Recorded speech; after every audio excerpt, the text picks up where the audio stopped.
kelinglar. Baxtiyor aka, eshityapsizmi meni?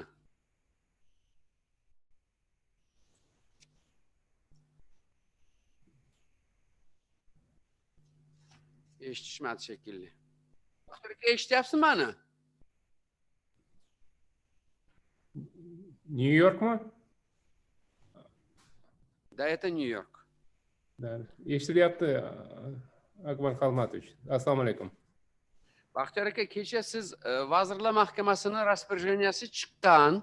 Kecha men indamadim. 27-noyabrda 998-farmoyish bilan chiqqan SPChga saylov bo'yicha sizlarga hamma mablag'lar ajratilgan. Bu Tashqi ishlar vazirligida. Men kecha aytmadim endi hammaning oldida. Mana shuning uchun Adliya vazirligi, Moliya vazirligi ham bilmas ekan qabul qilingan qarorni. Rahmat. Hamma tayyormi? Texnik tomondan hamma ulanganmi? Boshlasak bo'ladimi? Men agar hamma ko'ringan bo'lsa, boshlaymiz.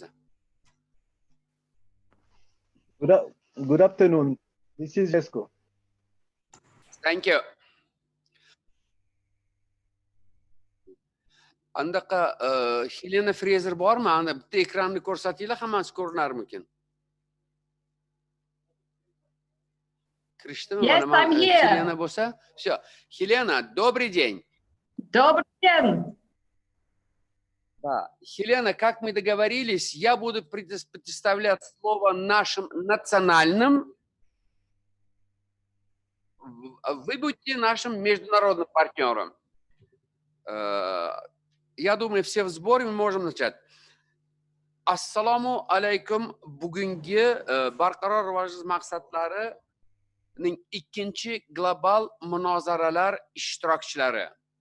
Muhtarama O'zbekiston Respublikasi Oliy Majlisi Senati raisi Tanzila Kamalovna, hurmatli O'zbekiston Respublikasi Oliy Majlisi Qonunchilik palatasi spikeri Nurdinjon Mo'ydinxonovich, hurmatli O'zbekiston Respublikasi Tashqi ishlar vaziri Abdullah Hafizovich, hurmatli Birlashgan Millatlar Tashkilotining O'zbekistondagi doimiy vakili Fraser xonim, hurmatli butun jahon sog'liqni saqlash tashkilotining Yevropa bo'yicha mintaqaviy direktori doktor Hans Kluge, hurmatli Afrika ustuvor masalalari va tashqi aloqalar bo'yicha bosh direktor yordamchisi Edward Firmin Matoko, hurmatli Birlashgan Millatlar Tashkiloti bosh kotibining yordamchisi va Birlashgan Millatlar Tashkilotining taraqqiyot dasturi administratorining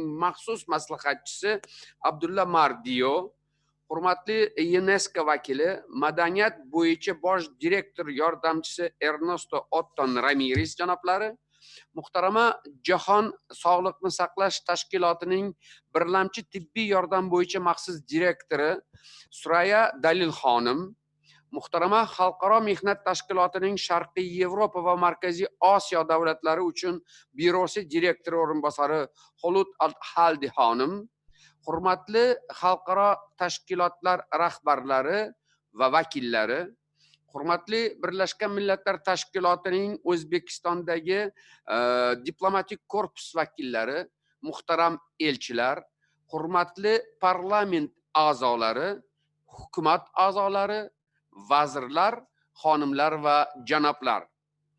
O'zbekiston va Birlashgan Millatlar Tashkilotining barqaror rivojlanish maqsadlariga erishish yo'lidagi ijtimoiy rivojlanish bo'yicha ikkinchi global munozaralarning barqaror rivojlanish maqsadlari va barqaror ijtimoiy rivojlanish COVID-19 asoratidan samarali tiklanish mavzusiga bag'ishlangan xalqaro forumning barcha ishtirokchilari va mehmonlarini ushbu anjuman tashkilotchilari nomidan samimiy qutlashga ijozat bergaysiz. Bugungi tadbirimiz Birlashgan Millatlar Tashkilotining 75 yilligiga bag'ishlangan global munozaralar turkumi doirasida ko'zda tutilgan tadbirlarning mantiqiy davomidir.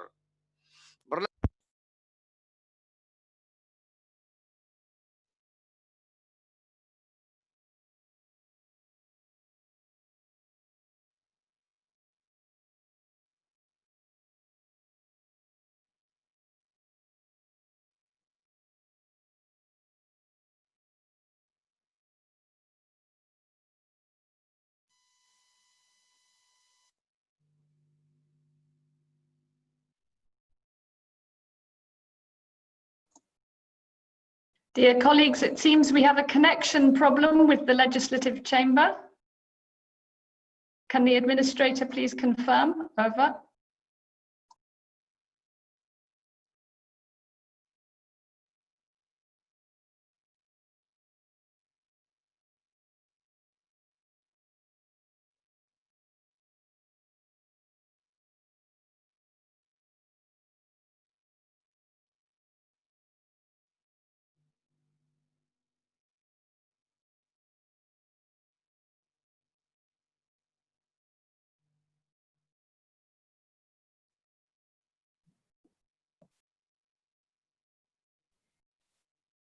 Dear Helena, we're in touch with the National Human Rights Center, and they will check what's happened and let us know. Thank you.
Уважаемая госпожа Tanzila Kamalovna, может быть, мы начнем?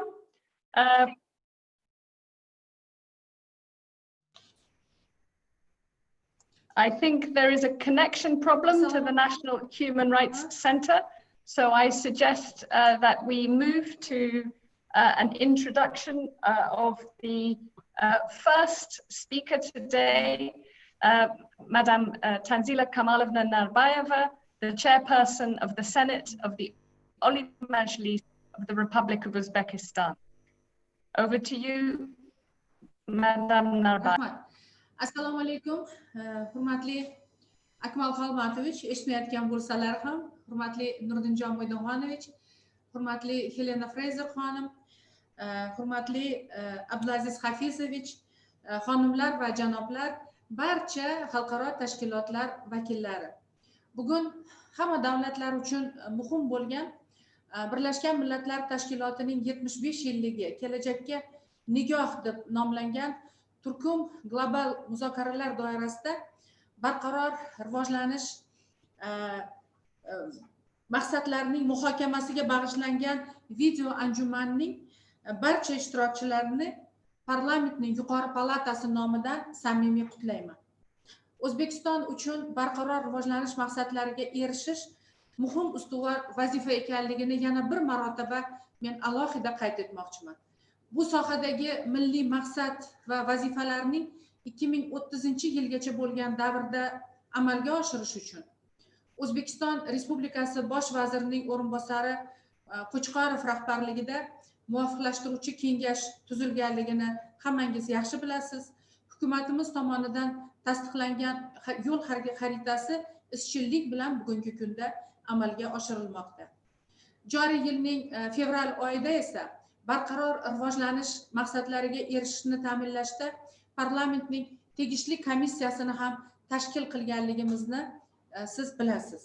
Ushbu komissiya barqaror rivojlanish sohasida yurtimizda belgilangan 169 ta vazifani va 206 ta indikatorni amalga oshirilishini har bir tarmoq va har bir hudud kesimida o'rganib amaliy yordam ko'rsatadi va belgilangan muddatlarda bajarilishini ta'minlaydi. Bu jarayonlarga parlament, ijro organlari va fuqarolik jamiyati institutlari keng jalb etilganligini alohida qayd etmoqchiman. Hurmatli video muloqot qatnashchilari, hozirgi pandemiya bilan keskin kurashish davrida biz barcha davlatlar bilan bir qatorda BMTning tarkibiy bo'linmalari oldida ham murakkab vazifalarni turganligini ko'rib turibmiz. Shu o'rinda Jahon Sog'liqni saqlash tashkiloti o'rni naqadar muhim ekanligini alohida ta'kidlab o'tmoqchi edim. O'zbekiston ham yangi ko'rinishdagi koronavirus pandemiyasiga qarshi kurashda bor imkoniyatlarini safarbar qilmoqda. Jahon Sog'liqni saqlash tashkilotining bu boradagi barcha standartlari va barcha tavsiyalari asosida o'z ishimizni tashkil etganmiz. Joriy yilning fevral oyida ushbu tashkilotning Yevropa byurosi direktori Hans Klugening O'zbekistonga tashrifi davomida samarali muzokaralarimiz bo'lib o'tgan edi. Hozirgi kunda janob Kluge bilan kelishib olingan loyihalar faol amalga oshirilib kelinmoqda. Shuningdek, Jahon Sog'liqni saqlash tashkiloti bosh direktori Adhanom janoblarining O'zbekistonga rejalashtirilgan rasmiy tashrifi ham pandemiya tufayli qoldirilgan edi. Ushbu tashrif pandemiya tugagandan keyin amalga oshirilishini biz hammamiz tilakdoshimiz. Shu bilan birga mamlakatimizda bugungi kunda barqaror rivojlanish sohasidagi muhim maqsadlardan biri, ya'ni aholining munosib bandligini ta'minlash borasida ham keng ko'lamli ishlar olib borilmoqda. Xususan bu borada Xalqaro mehnat tashkiloti bilan O'zbekiston o'rtasida hamkorlik kundan kunga mustahkamlanib borayotganligini alohida ta'kidlab o'tmoqchiman. Aholini mehnat huquqlarini himoyalash, bolalar mehnatini bartaraf etish, majburiy mehnatga sezilarli darajada barham berishga qaratilgan sa'y-harakatlarimizdan bugun xalqaro hamjamiyat to'liq xabardor bo'lib kelmoqda. Joriy yilning 12-iyun kuni Butunjahon bolalar mehnatiga qarshi kurash kunida Xalqaro mehnat tashkiloti bosh direktori Guy Ryder bilan video muloqot o'tkazdik.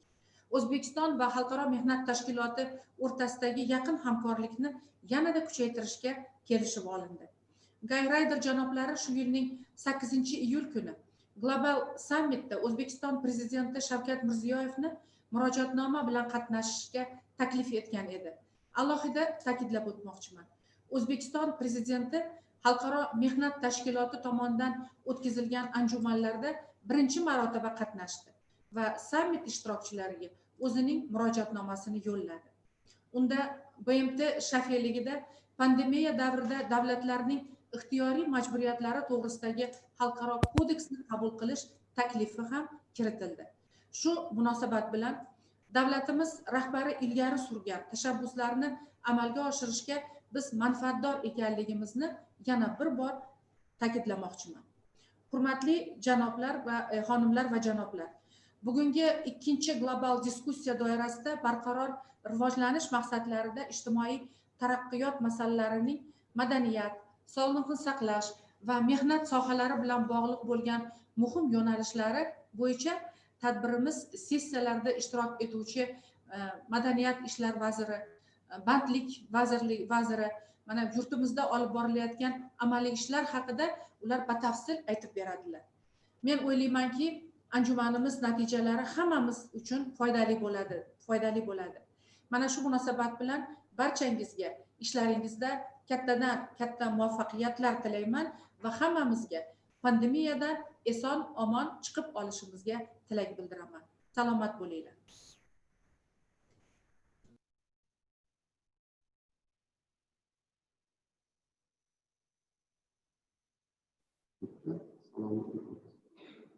Thank you so much, Katta Rahmat, for your kind introductory greetings. And on behalf of the United Nations country team, let me also extend my deep appreciation for the strong commitment and leadership of the Senate in engaging to advance sustainable development in Uzbekistan. And now, ladies and gentlemen, I believe we have been reconnected to the National Human Rights Center. So I can pass the floor back to academic Saidov.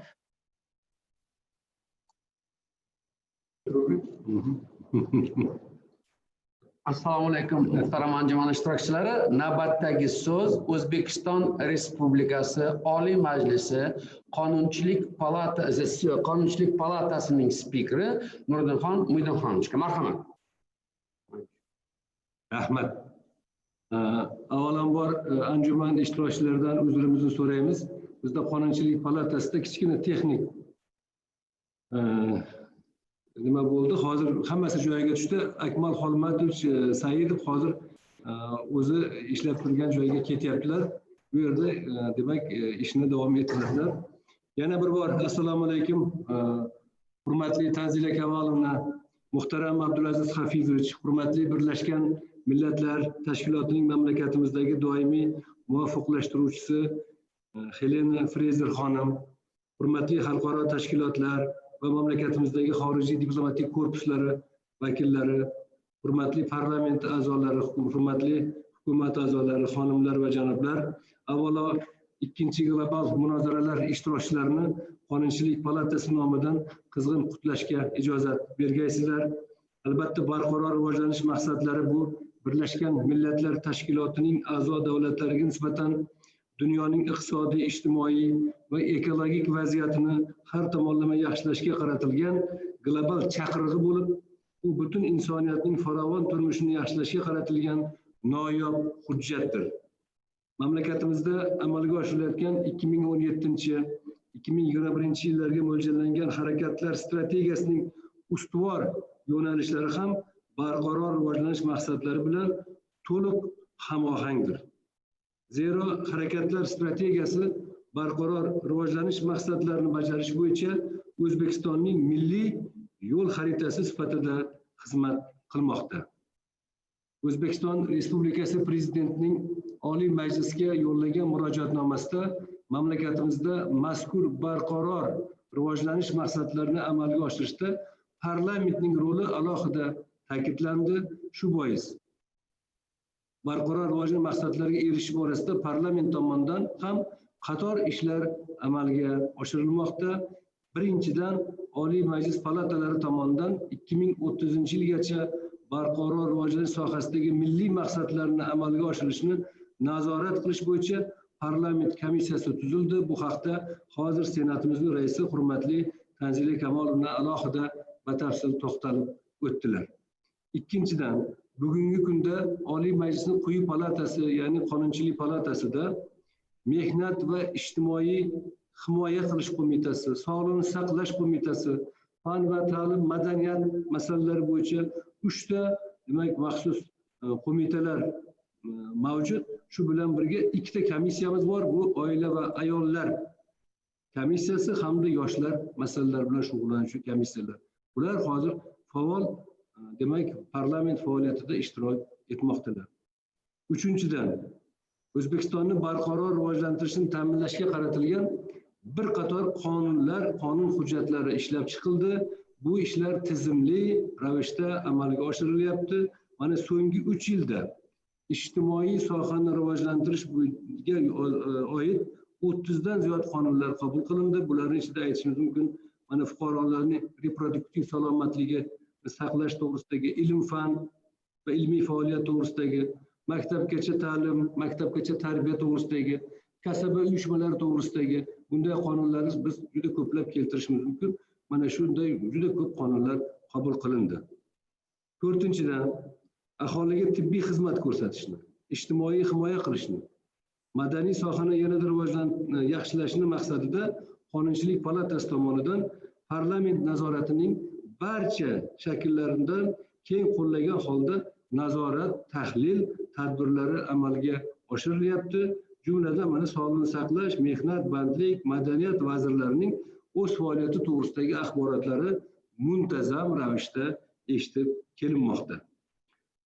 Hurmatli global munozara ishtirokchilari, hech kimga sir emas, barqaror rivojlanish maqsadlari zamirida eng ezgu niyatlar, insoniyat farovonligi va osuda hayot qurishga xizmat qilish niyati bor. Asoslar shunday asoslar yotibdi, lekin afsuski hozirgi pandemiya sharoitida, koronavirus pandemiyasi sharoitida dunyodagi jamiki rejalarga tuzatishlar kiritishga to'g'ri kelmoqda. Koronavirus infeksiyasining qisqa muddat ichida global miqyosda tarqalishi deyarli barcha mamlakatlardagi ijtimoiy iqtisodiy holatning murakkablashuviga ham olib kelmoqda. Pandemiya ayniqsa sog'liqni saqlash, madaniyat va ta'lim tizimiga, aholi bandligi hamda oziq-ovqat xavfsizligini ta'minlashga jiddiy ta'sir ko'rsatmoqda. Bu borada bizning parlamentlarning ham roli juda katta.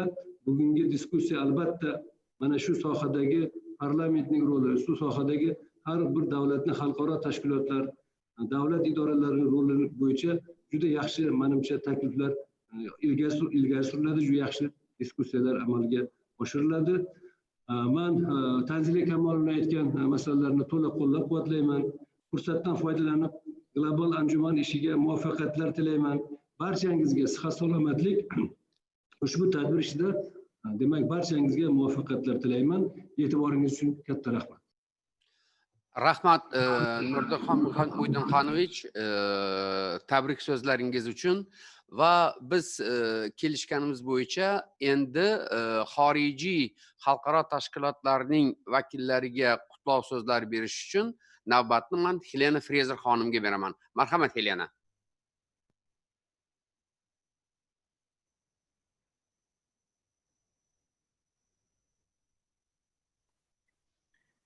Thank you very much indeed, and thank you, Speaker Ismailov, for your strong engagement and commitment on the Sustainable Development Goals in Uzbekistan.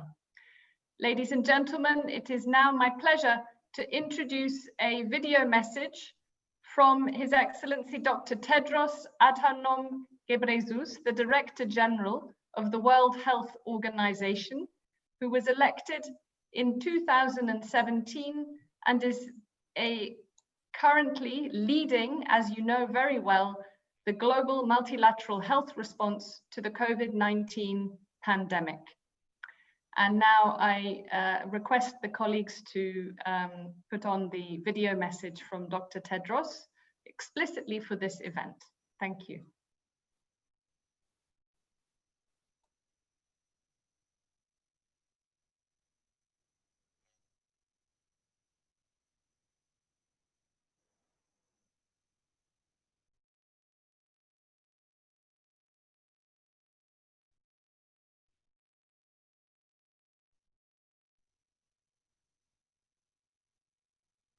Excellencies, colleagues, and friends, the COVID-19 pandemic is a wake-up call.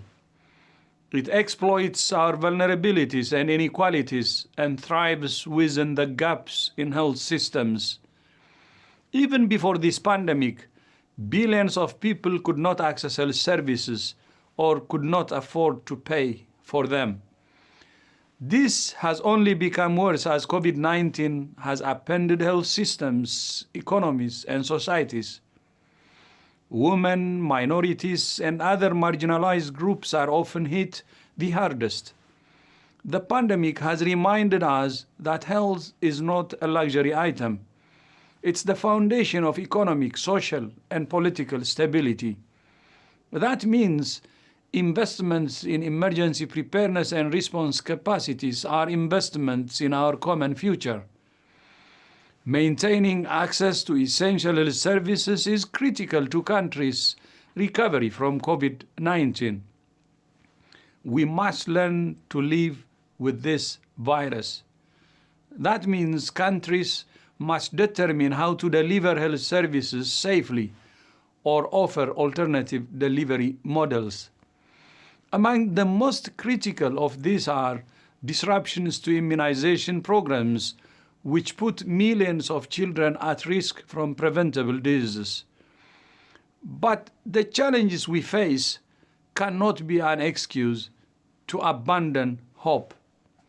On the contrary, they must serve as motivation to redouble our efforts and to work together for the healthier, safer, fairer world we all want. Now more than ever, the world needs to work together in a spirit of solidarity. Now more than ever, the world needs the United Nations. Rahmat, I thank you. Thank you very much, colleagues. And now I have the honor to introduce Mr. Rob Butler, the Executive Director of the Office of the Regional Director for Europe of the World Health Organization. Mr. Butler is a public health promotion advisor with over 25 years experience at the international level in public health, social protection, and humanitarian assistance.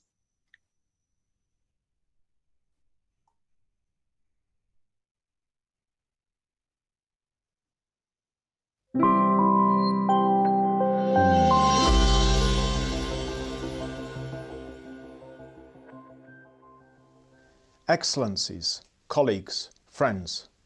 First of all, allow me to thank the government of Uzbekistan for hosting this event to mark the UN's 75th anniversary and for encouraging us to consider how we recover from COVID-19. The collaboration between WHO and Uzbekistan is a strong and long-standing one. Our relationship is built on years of fruitful cooperation, as demonstrated by our strong in-country presence and our collaboration in the fight against COVID-19. We particularly recognise and applaud the technical support and supplies provided by Uzbekistan to its neighbouring countries, a true signal of solidarity. As the United Nations turns 75 this year, the world faces a global crisis, the equal of which hasn't been seen in nearly a century. COVID-19 has upended the lives of billions of people all over the globe, leading to human suffering and uncertainty. The virus has shown us that it knows no nationality, no borders, no boundaries. It is now more than ever that the world needs a strong and united UN that can effectively respond to the health, economic and social crisis caused by COVID-19. The pandemic offers us a stark reminder that we cannot get through this crisis without working together in solidarity. WHO, through our headquarters, regional and country offices, continues to work with the entire UN system to stand beside our member states in facing up to the impact of COVID-19 on our citizens and societies. 75 years ago, our predecessors came together and founded the United Nations to save humanity from suffering of all kinds. They came together to promote social progress and better living standards for everyone. As we continue to uphold the same principles enshrined in the Charter drafted 75 years ago, we must continue to put the needs of the most vulnerable front and centre. The Sustainable Development Goals offer us the blueprint to make this vision a reality. Throughout this anniversary year, the UN has been listening to the voices of people all over the world through a historic survey. Hundreds of thousands of people across 193 countries have taken part, and their responses paint a clear picture in the time of COVID-19. When asked what the international community should focus on this year, the two top priorities have been 1, access to universal healthcare, and 2, the need to strengthen solidarity between people and nations. Today, in 2020, as we face the defining crisis of our generation, we must come together as one human family to build a better future for all, where health and well-being are a reality for everyone, everywhere. Again, our sincere thanks to the government of Uzbekistan for this opportunity and an assurance that we will continue to stand firmly beside you as we collectively tackle the pandemic and assure an effective recovery. We thank you.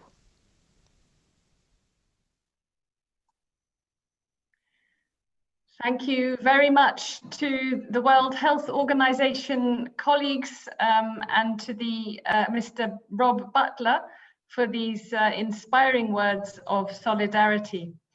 And now I have the honor to introduce Monsieur Edouard Firmin Matoko, the Assistant Director General for Priority Africa and External Relations, who will be speaking on behalf of Madame Audrey Azoulay, the UNESCO Director General. Mr. Matoko has worked for UNESCO for many years, and also as head of the liaison office to the African Union and as UNESCO representative to Ethiopia. Mr. Matoko, the floor is yours. Excellencies, good afternoon. Thank you very much for the invitation.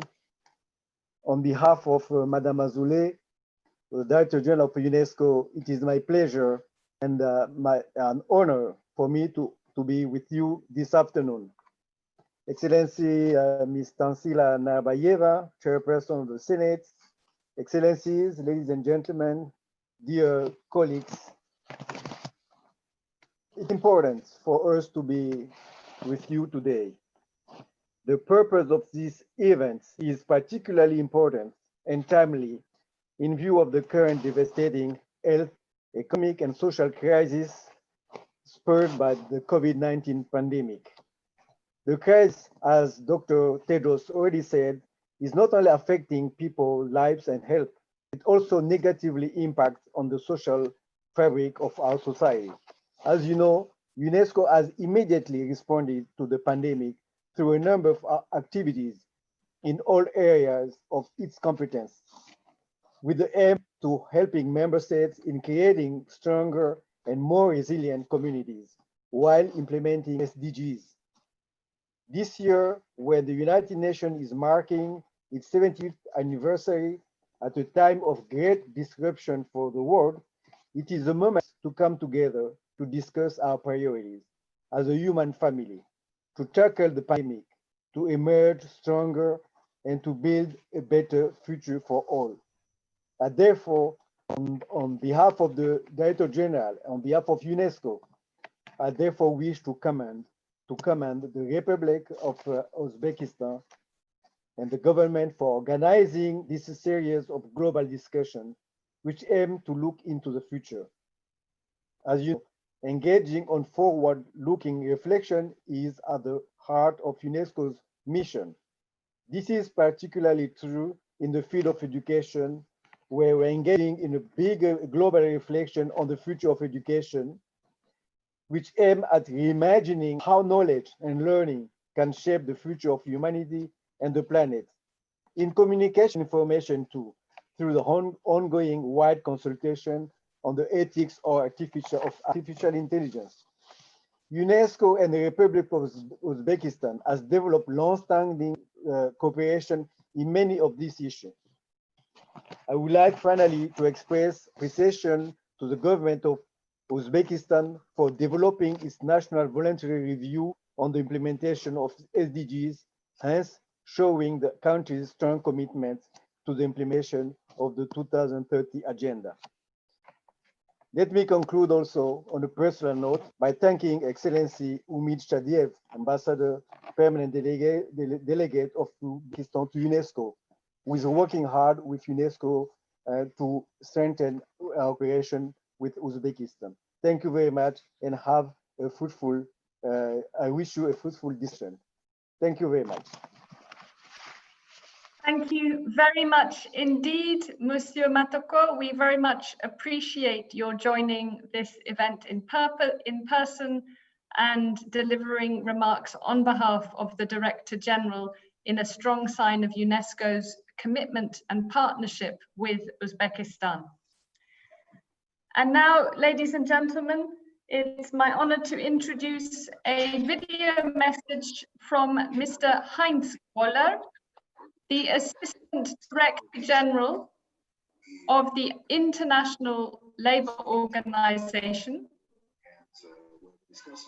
and Regional Director for Europe. What happened? Deficiencies and gaps within countries in terms of legislation, and now they can. Dear Mrs. Nabayeva, Chairperson of the Senate of the Republic of Uzbekistan, dear Mr. Ismailov, Speaker of the Legislative Council of the Republic of Uzbekistan, dear Mr. Kusanov, Minister of Employment and Labor Relations, Excellencies, colleagues from the UN system, ladies and gentlemen.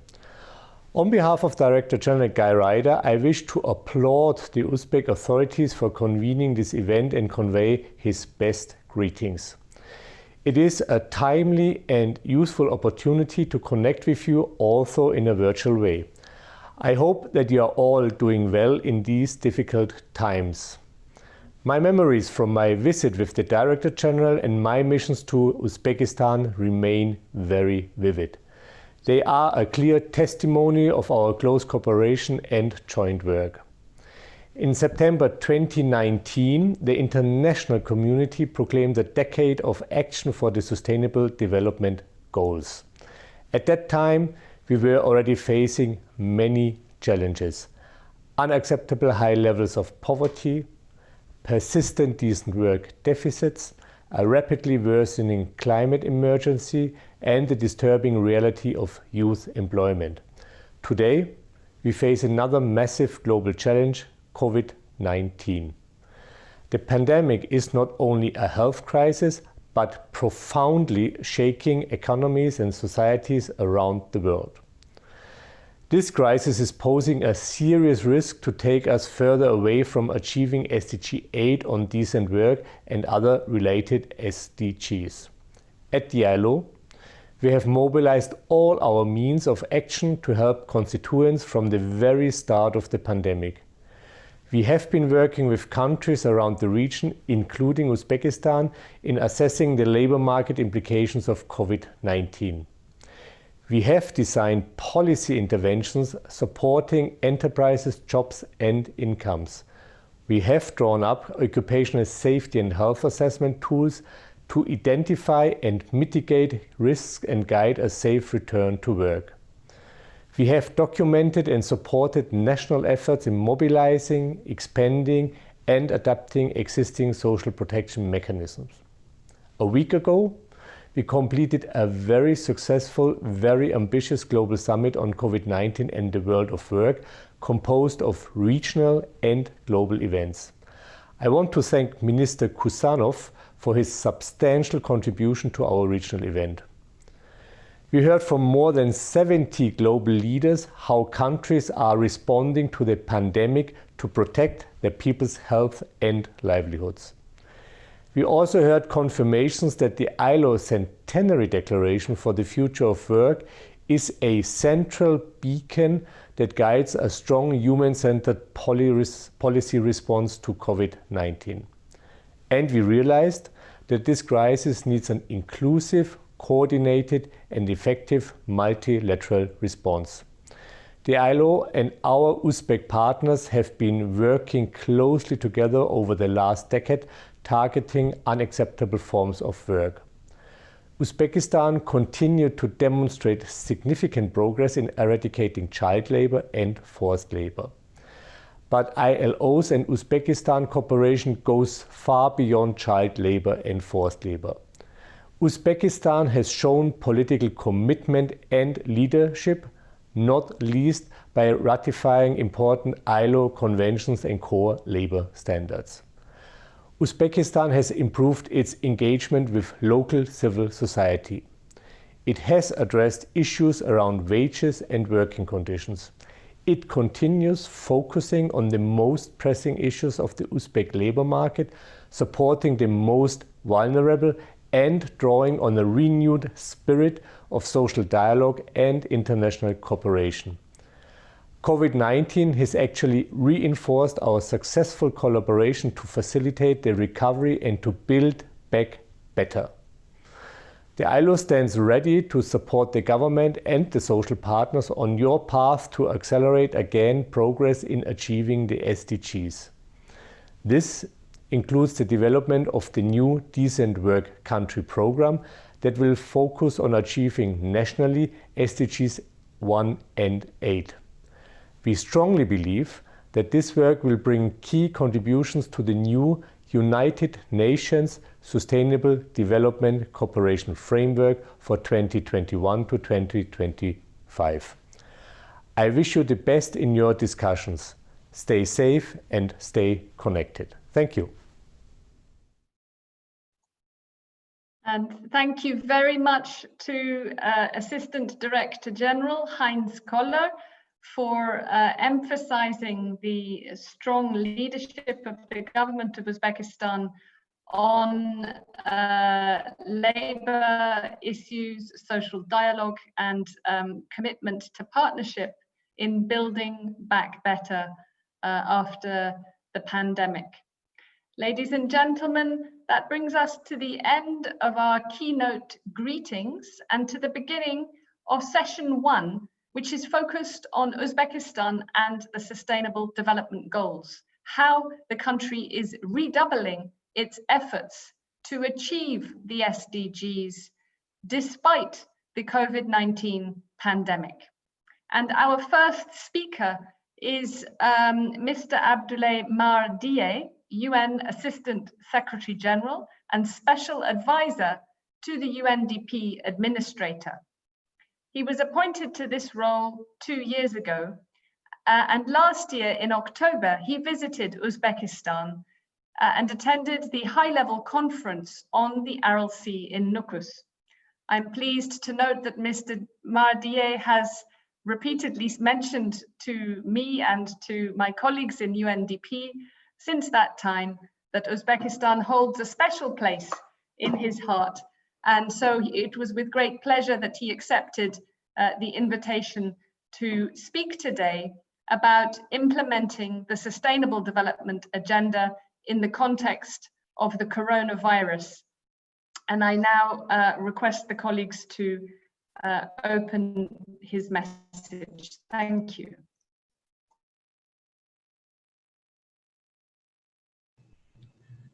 Bismillahirrahmanirrahim. Assalamu alaikum, hurmatli honinlar va janoblar. Sizni birlashgan millatlar tashkiloti taraqqiyot dasturi nomidan Hutlayman. Your Excellency, Mr. Akmal Saidov, First Deputy Speaker of the Legislative Chamber of the Oli Majlis, Excellencies, distinguished partners and colleagues, thank you for organizing this important conference on the Sustainable Development Goals and effective recovery from COVID-19, convened on the occasion of the 75th anniversary of the United Nations. With age come the benefits of experience. And for the United Nations, the most important lessons we have learned from 75 years of existence is that international cooperation is the only sure way to overcome global challenges and crises. The coronavirus pandemic is the greatest global challenge the world has seen in recent decades. It has plunged the world into recession, destroying the livelihoods of millions of people and jeopardizing the futures of millions more. Unemployment is skyrocketing, with many temporary business closures likely to become permanent. For the first time since the measurement began, the Human Development Index is set to drop globally by 2.5%. This will set us 6 years back. And with the crisis raging in some of the most populous countries, and researching in others, the true scale and magnitude of the socioeconomic hardship and impact on SDG implementation are yet to be seen. In Uzbekistan, the crisis has progressively disrupted the economy, bringing a considerable portion of domestic activities to a standstill. The ever more alarming statistics we see each day speak of the depths and urgency of the crisis. For those of us working in development, these numbers are especially troubling because they signify a profound setback in the implementation of the 2030 Agenda for Sustainable Development. These numbers raise questions not only about how best to cope with the short and medium-term impacts of the pandemic, but also long-term challenges for sustainable development. They compel us to confront fundamental choices about the future we want. In order to ensure that the pandemic does not completely sidetrack SDG implementation and erode the hard-won development gains of the past decades, we must rethink development strategies, taking into account the pressing issues this crisis has highlighted, namely inequality and unsustainable growth, but also the interrelated challenges of governance, climate change, and developmental implications and opportunities of the fourth industrial revolution. Hope is far from lost. This unprecedented crisis presents us with an unprecedented opportunity to build forward better and to deliver on the promise of the 2030 Agenda, namely a chance to invest in a more equal, inclusive, green, digital, and sustainable future. Here is what we must focus our efforts on. Above all, we must ensure massive investment in social protection. This is already being done in Uzbekistan with the support of the UN and Undp. We need environmental innovation and climate solutions as we uphold our climate promise. A green route out of the crisis is not only possible, but can be economically effective.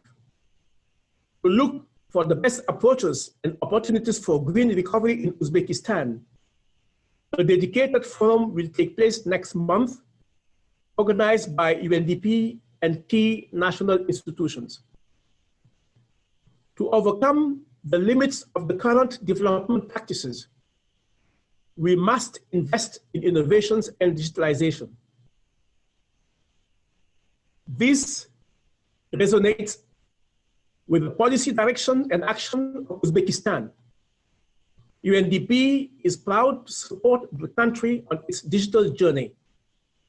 Next month, together with the Ministry of Information, Technologies and Communications, we are organizing a roundtable to explore opportunities for ambitious digital transformation of Uzbekistan, including in the context of COVID-19 response. We must prioritize gender and emphasize the empowerment of women in all aspects. We need to put aside politics and act together towards a new global social contract, pooling our resources under coordinated global leadership to develop and implement policies that put people's well-being and the environment first and foremost. We must redouble our efforts on SDG financing.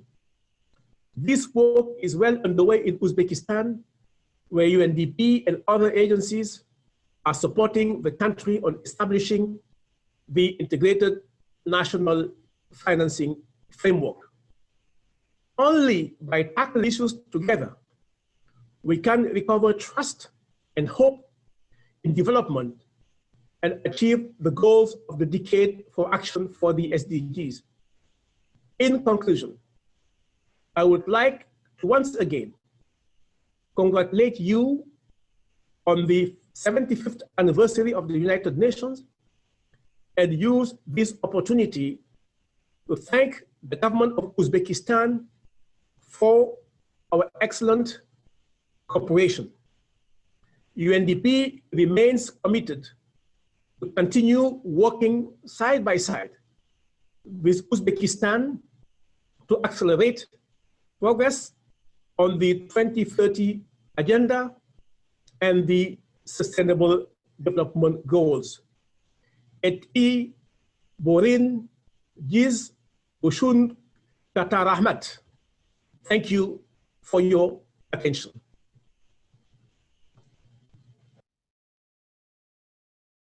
Abdullah Mardia janoblari nihoyatda iliq O'zbekiston hukumatiga nisbatan berilgan fikrlaringiz uchun rahmat. Hamda mana shu pandemiya sharoitida barqaror rivoj maqsadlarini amalga oshirish bo'yicha O'zbekiston bilan yaqin hamkorlik uchun katta minnatdorchilik bildiramiz.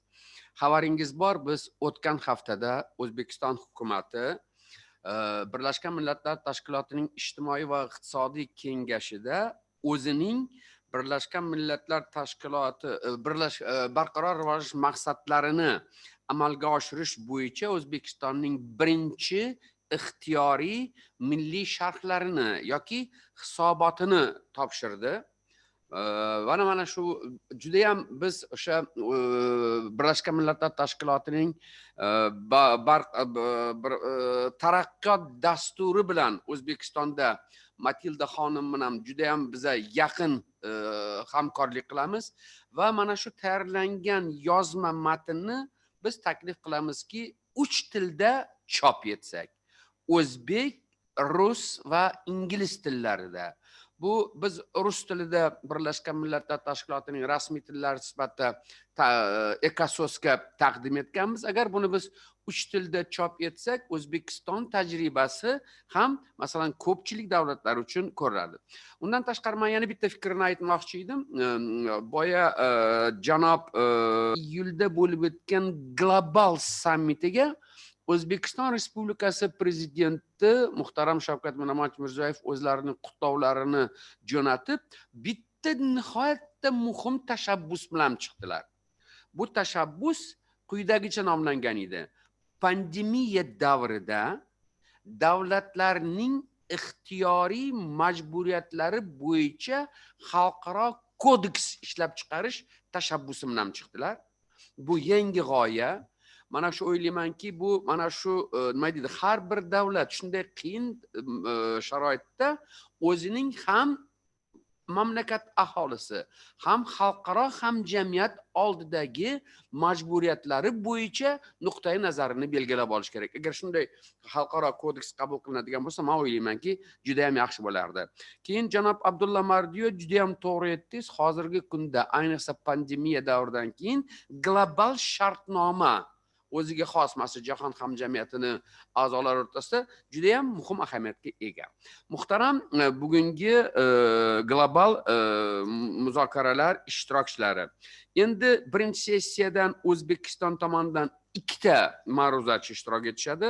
Shulardan birinchisi O'zbekiston Respublikasi iqtisodiy taraqqiyot va kambag'allikni qisqartirish vazirining birinchi o'rinbosari Akmalxon Ortiqovga beraman. Ular mana shu yaqindagina O'zbekiston hukumati taqdim etgan, ya'ni ekososga taqdim etgan barqaror rivojlanish maqsadini amalga oshirish bo'yicha O'zbekistonning birinchi ixtiyoriy milliy sharhlaridan olingan saboqlar to'g'risida axborot beradilar. Marhamat Akmalxon aka. Assalomu alaykum. Muhtarama Helena Fraser xonim, Tanzila Kamalna, Nurdinjon Muydinxonovich, Akmal Xolmatovich va anjuman ishtirokchilari. Mana yuqorida hozirgina Akmal Xolmatovich ta'kidlab o'tganlaridek, biz shu o'tgan hafta 15-iyul kuni Birlashgan Millatlar Tashkiloti ijtimoiy va iqtisodiy kengashi boshchiligida barqaror rivojlanish bo'yicha oliy darajadagi siyosiy forumda barqaror rivojlanish maqsadlarining bajarilishi to'g'risida O'zbekistonning ixtiyoriy milliy hisobotining birinchi taqdimotini o'tkazdik. Mazkur taqdimotni amalga oshirishda Birlashgan Millatlar Tashkiloti, Birlashgan Millatlar Tashkilotining taraqqiyot dasturi, Birlashgan Millatlar Tashkiloti ijtimoiy va iqtisodiy kengashi hamda Osiyo va Tinch okeani uchun ijtimoiy va iqtisodiy komissiyasiga hamda undagi ishtiroklari va bevosita shu hisobotimizni himoya qilishda qatnashganlari uchun Tanzila Kamalova va Akmal Xolmatovichga vazirligimiz nomidan o'zimizni chuqur minnatdorchiligimizni bildirmoqchimiz. Biz o'z taqdimotimizda quyidagi masalalarga e'tibor qaratdik. Jumladan 2015-yilda O'zbekiston hukumatı 2030-yilga qadar barqaror rivojlanish yo'lidagi global kun tartibini barqaror rivojlanish maqsadlarini qabul qilish majburiyatini oldi. 2018-yil oktyabr oyiga kelib, hukumatning tegishli qarori bilan 16 ta milliy maqsad va 125 ta vazifalarni o'z oldiga qo'ygan holda qaror bilan ushbu maqsadlarni tasdiqlab oldi va ushbu qaror bilan idoralararo muvofiqlashtiruvchi kengash tuzildi va uni tarkibi ham tasdiqlandi. Shu bilan bir qatorda barqaror rivojlanish maqsad, vazifa va ko'rsatkichlarini milliy rivojlanish strategiyalari va dasturlarida inobatga olish bo'yicha ishlar olib borilmoqda. Hozirgi vaqtda barcha barqaror rivojlanish milliy maqsadlar va vazifalarining 84% hukumatning tegishli strategiya va dasturlari bilan qamrab olingan. Hukumat ushbu ko'rsatkichlar bo'yicha ma'lumotlarni to'plash uchun mamlakat statistik salohiyatini oshirish ustida Birlashgan Millatlar Tashkiloti bilan birgalikda ishlamoqda. Alohida e'tiborli tomoni O'zbekistonda barqaror rivojlanish maqsadlarini amalga oshirilishi 2017-2021 yillarda O'zbekiston Respublikasini rivojlantirishning 5 ta ustuvor yo'nalishi bo'yicha harakatlar strategiyasi doirasida keng ko'lamli islohotlarga to'la mos keladi. Mazkur strategiya va uning 5 ta ustuvor yo'nalishi tegishli global barqaror rivojlanish maqsadlari tomonidan e'tirof etilgan. Milliy barqaror rivojlanish maqsadlarini umummilliy, kompleks, tarmoqlararo va mintaqaviy rivojlanish strategiyalari va dasturlariga, shu jumladan bugungi kunda ishlab chiqilayotgan O'zbekiston Respublikasini 2030-yilgacha kompleks ijtimoiy-iqtisodiy rivojlantirish konsepsiyasi va 2030-yilgacha kambag'allikni qisqartirish strategiyasi bilan integratsiyasini ta'minlash bo'yicha ishlar olib borilmoqda.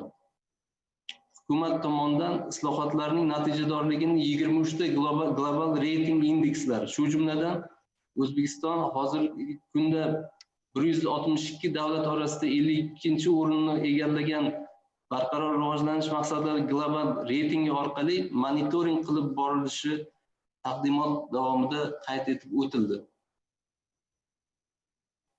O'zbekistonning barqaror rivojlanish milliy maqsadlari bo'yicha erishgan asosiy yutuqlari sifatida quyidagilar ko'rsatib o'tildi. Jumladan, kambag'al aholi ulushi 2015-yildagi 12.8% dan 2018-yil yakuni bilan 11.4% ga pasayganligi, bolalarni maktabgacha ta'lim bilan qamrov darajasi 2017-yildagi 27.7% dan 2019-yilda 50% ga oshganligi, World Justice Project xalqaro tashkilot tomonidan tuzilgan qonun ustuvorligi indeksiga ko'ra 2020-yilda O'zbekiston 128 mamlakat orasida 92-o'rinni egallab, o'zining o'rnini yaxshilaganligi, gender tengligiga yo'naltirilgan O'zbekiston Respublikasining xotin-qizlar va erkaklar uchun teng huquq hamda imkoniyatlar kafolatlari to'g'risida hamda xotin-qizlarni tazyiq va zo'ravonlikdan himoya qilish to'g'risidagi qonunlari va boshqa normativ huquq hujjatlarining qabul qilinganligi, boshqaruv lavozimlarida ayollarning ulushi 33% va band aholining 45%ni ayollar tashkil etayotganligi, qishloq joylarda elektr energiyasidan foydalanish 74% dan 78%, tabiiy gaz 62 dan 67%, ichimlik suvi qamrov darajasi 62.16% dan 64%ga oshganligi, O'zbekiston biznesni yuritish bo'yicha Doing Business Global ratingida o'z mavqeini yanada yaxshilab 2015-yildagi 141-o'rindan 2019-yilda 76-o'ringa va 2020-yilga kelib 69-o'ringa egallagani va o'z pozitsiyalarini yaxshilaganligini ko'rish mumkin. Shu bilan birgalikda Birlashgan Millatlar Tashkiloti elektron hukumatini rivojlantirish indeksida ham 2014-yildagi 100-o'rindan 2018-yil yakuni bilan 81-o'ringa ko'tarilgan. 2017-18-yillarda yalpi investitsiyalarning o'rtacha yillik o'sish sur'ati 12%ni tashkil etdi. Milliy barqaror rivojlanish maqsadlarini amalga oshirishda asos quyidagi istiqboldagi vazifalarimiz bor. Birinchidan, bu hech kim ortda qoldirilmaydi tamoyili asosida milliy maqsad, vazifa va indikatorlarni tarmoq hamda hududlarni kompleks rivojlantirish strategiya va dasturlarni ishlab chiqish jarayonida integratsiyasini ta'minlash. Mamlakat rivojlanishini moliyalashtirishning integratsiyalashgan mezonlarini amaliyotga bosqichma-bosqich joriy etish va barqaror rivojlanish maqsadlarini amalga oshirishga ichki va tashqi davlat va xususiy mablag'larni muvofiqlashtirgan holda yo'naltirish. Milliy barqaror rivojlanish maqsad vazifalarini indikatorlarni bajarilishi hisobga olgan holda davlat byudjeti yillik va o'rta muddatli parametrlarni rejalashtirishga o'tdi. Birlashgan Millatlar Tashkiloti va xalqaro hamjamiyat bilan birgalikda maqsadlarning qolgan 100 ta ko'rsatkichi bo'yicha statistik ma'lumotlarni to'plashda mamlakat salohiyatini oshirishga qaratilgan ishlar davom ettiriladi. Barqaror rivojlanish maqsadini amalga oshirish bo'yicha davlat, fuqarolik jamiyati, biznes hamjamiyati, xalqaro tashkilotlar va boshqa manfaatdor tomonlar bilan aloqa va hamkorlik yanada oshiriladi. Xalqaro amaliyotda qo'llaniladigan kambag'alchilikni o'lchash usullari amaliyotga bosqichma-bosqich joriy etiladi. Chekka hududlar va aholining zaif qatlamlariga ko'rsatilgan ijtimoiy xizmatlar qamrov va sifat darajasi hamda barcha uchun teng imkoniyatlar sharoitini yaratish choralari ko'riladi. Milliy iqtisodiyot raqobatbardoshligini oshirish uchun tashqi iqtisodiy munosabatlar, moliya sektori, iqtisodiyotda davlat ishtirokini qisqartirish kabi islohotlar davom ettiriladi. Barqaror ijtimoiy-iqtisodiy rivojlanish va iqlim o'zgarishiga moslashish uchun suvdan, energiya manbalaridan, yer va boshqa tabiiy resurslardan yanada oqilona foydalanishi yo'llari ishlab chiqiladi.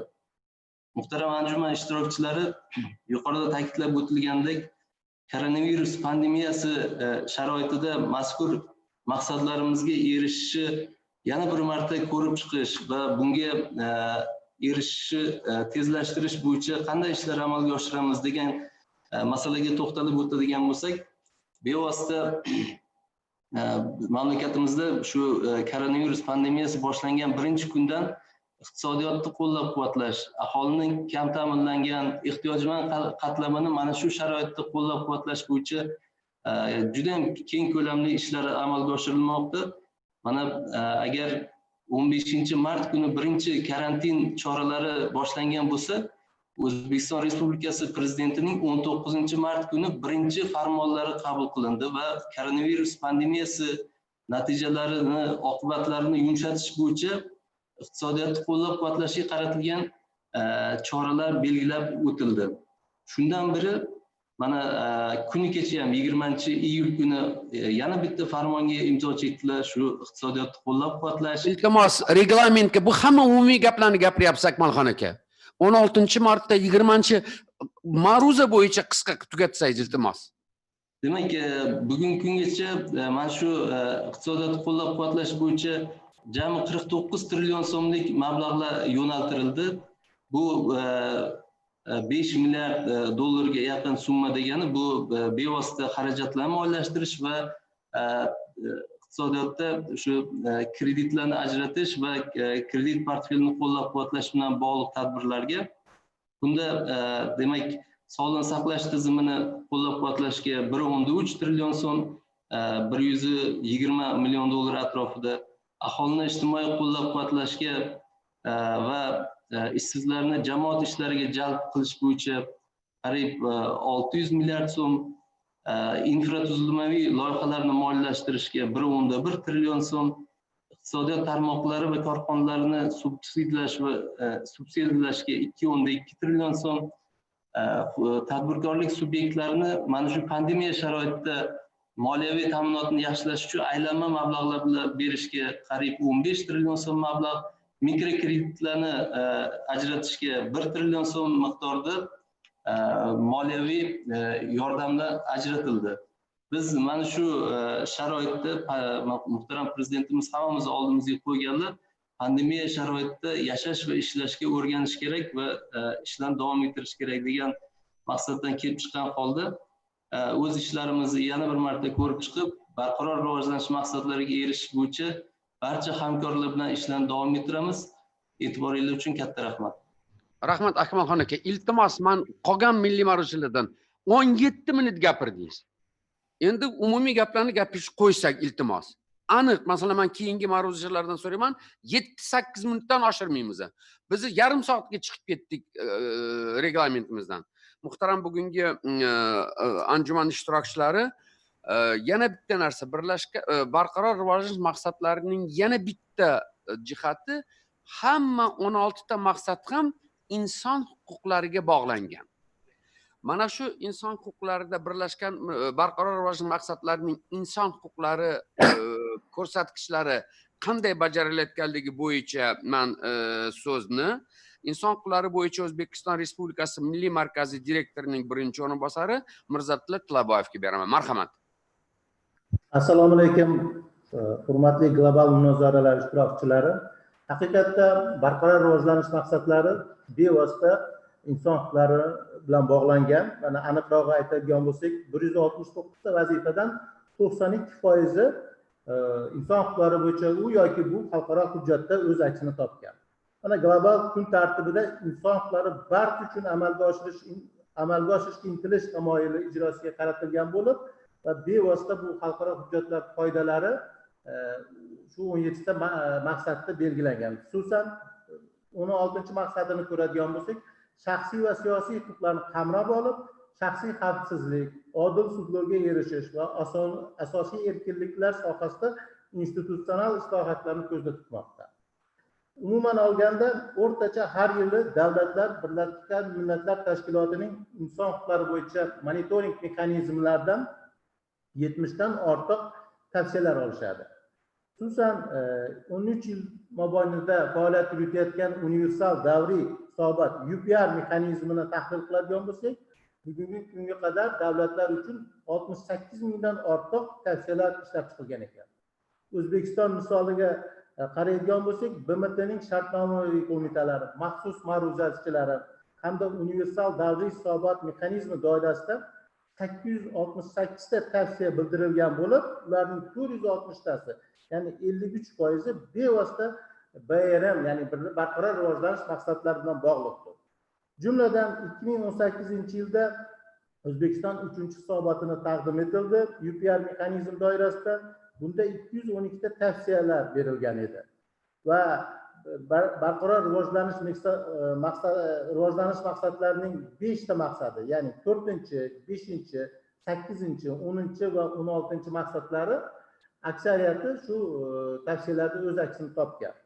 Bugungi kunda parlament palatalari tomonidan ushbu tavsiyalarni bajarish maqsadida milliy harakat rejasi tasdiqlandi. Hurmatli forum ishtirokchilari, yangi O'zbekiston inson huquqlari bo'yicha yangi xalqaro shartnomalarni tashabbus qilib kelmoqda. Buni biz yoshlar huquqlari bo'yicha konvensiya loyihasini ishlab chiqilishi yoki Birlashgan Millatlar Tashkilotining Bosh Assambleyasining ma'rifat va diniy bag'rikenglik rezolyutsiya qabul qilinishi misolida ham ko'rishimiz mumkin. 2019 fevral oyida BMTning Inson huquqlari kengashi yuqori darajali segment doirasida O'zbekiston o'z nomzodini ushbu kengashga a'zolik to'g'risida rasmiy bayonot qildi. Tartib qoidalariga asosan nomzodlik Bosh Assambleyasi ro'yxatidan o'tkazildi va diplomatik sa'y-harakatlar boshlandi. 2019-yil oktyabr oyida esa Bosh Assambleyada inson huquqlari bo'yicha kengashga a'zolik bo'yicha ixtiyoriy majburiyatlar va va'dalar hujjati taqdim etildi. Mana shu hujjat doirasida bevosita yana ikkita qisqa hujjat tahlil qiluvchi hujjatlar taqdim etildi. Bu aid memory va position paperlar tayyorlanib va hozirda keng tarqatilib kelmoqda. Shuni alohida ta'kidlash kerakki, bugungi kunga qadar ayrim rejalar O'zbekiston tomonidan bajarilib kelmoqda. Masalan, xalqaro darajada faqatgina so'nggi 2 yil mobaynida parlamentimiz tomonidan 10 ga yaqin inson huquqlariga bevosita bag'ishlangan shartnomalar ratifikatsiya qilindi. Hozirda esa nogironlar huquqlari to'g'risida konvensiya ratifikatsiya qilish bo'yicha ishlar amalga oshirilmoqda. Mintaqaviy darajada esa Islom hamkorlik tashkiloti bilan birgalikda o'tgan yili oktyabr oyida yoshlar huquqlariga bag'ishlangan xalqaro seminar tashkil etildi. Joriy yilning avgust oyida esa inson huquqlari bo'yicha Samarqand forumi o'tkazish rejalashtirilmoqda. Va bevosita O'zbekiston milliy darajadagi majburiyatlarga juda katta e'tibor qaratmoqda, xususan quyidagi ishlar amalga oshirildi. Avvalambor shu yil iyun oyida barqaror rivojlanish maqsadlari va BMTning barcha inson huquqlari sohasidagi tavsiyalarini inobatga olgan holda inson huquqlari bo'yicha milliy strategiyasi ilk bor O'zbekiston tarixida tasdiqlandi. Ushbu strategiya to'g'risidagi ma'lumot Bosh Assambleyaning 74-sessiyasi rasmiy hujjat sifatida tarqatildi. Ikkinchidan, Prezident farmoni bilan Birlashgan Millatlar Tashkilotining inson huquqlari bo'yicha shartnomaviy qo'mitalari va ustav organlarining qarorlarini ko'rib chiqish tartibi to'g'risida nizom tasdiqlandi. Uchinchidan, inson huquqlari sohasidagi xalqaro majburiyatlarni monitoring qilish bo'yicha parlament vakolatlari sezilarli darajada kengaytirildi. Buni biz may oyida ilk bor parlament palatalari tomonidan inson huquqlari axboroti ko'rib chiqilishi yoki yo'l xaritalarini tasdiqlashi yoki hozirda muhokama qilinayotgan inson huquqlari bo'yicha parlament komissiyasi tuzish masalalarida ko'rishimiz mumkin. To'rtinchidan, BMT tavsiyalariga asosan inson huquqlari bo'yicha xalqaro monitoring qilish va milliy ma'ruzalarni tayyorlash sohasida inson huquqlari bo'yicha milliy markazi vakolatlari mustahkamlandi. Hozirda BMTning inson huquqlari bo'yicha oliy komissari boshqarmasi bilan birgalikda tavsiyalarni monitoring qilish maqsadida milliy ma'lumotlar bazasi tayyorlanmoqda. Va beshinchidan, inson huquqlari sohasida ta'limga juda katta e'tibor berilmoqda va bevosita BMTning inson huquqlari sohasida ta'lim va tarbiya to'g'risidagi deklaratsiya qoidalarini amalga oshirish maqsadida parlamentimiz tomonidan milliy harakatlar dasturi tasdiqlanib, hozirda barcha ta'lim muassasalarida inson huquqlari maxsus o'quv kursi kiritilmoqda. Hurmatli forum ishtirokchilari, dunyoda COVID-19 pandemiyasi tarqalishi albatta barqaror rivojlanish maqsadlari bilan bir qatorda inson huquqlariga rioya etishga o'z ta'sirini ko'rsatmoqda. Xalqaro tashkilotlar COVID-19 virusiga qarshi kurashning inson huquqlariga, ayniqsa iqtisodiy va ijtimoiy huquqlarga ko'rsatadigan ta'sirini yumshatishga qaratilgan choralarni amalga oshirishga chaqirmoqda. O'zbekiston ham ushbu xatarni bartaraf etish uchun barcha zarur choralar ko'rilayotganini qayd etish maqsadga muvofiqdir. 14-iyulda pandemiya va inson huquqlari mavzusida milliy onlayn muloqot tashkil etilib, unda parlament, vazirliklar va fuqarolik jamiyati institutlari vakillari ishtirok etdi. Shuningdek, BMT agentliklari, inson huquqlari bo'yicha oliy komissar boshqarmasi, Jahon sog'liqni saqlash tashkiloti, Yevropada xavfsizlik hamkorlik tashkiloti va boshqa bir qator xalqaro ekspertlar ushbu anjumanda ishtirok etdi. Bundan oldin esa, ya'ni 24-iyunda BMT va Yevropada xavfsizlik hamkorlik tashkilotining rasmiy vakillari ishtirokida Toshkent viloyatida joylashgan karantin markaziga tashrif ham buyurildi. E'tiboringiz uchun rahmat. Rahmat janob Tillaboyev batafsil axborot uchun bu juda ham muhim. Endi biz ikkinchi sessiyaga o'tamiz. Ikkinchi sessiyamiz Coviddan keyin mamlakat madaniyat sohasini saqlab qolish va barqaror rivojlanish maqsadlariga erishishda madaniyatning hissasi deb nomlanadi. So'z Helena Frazer xonimga. Marhamat.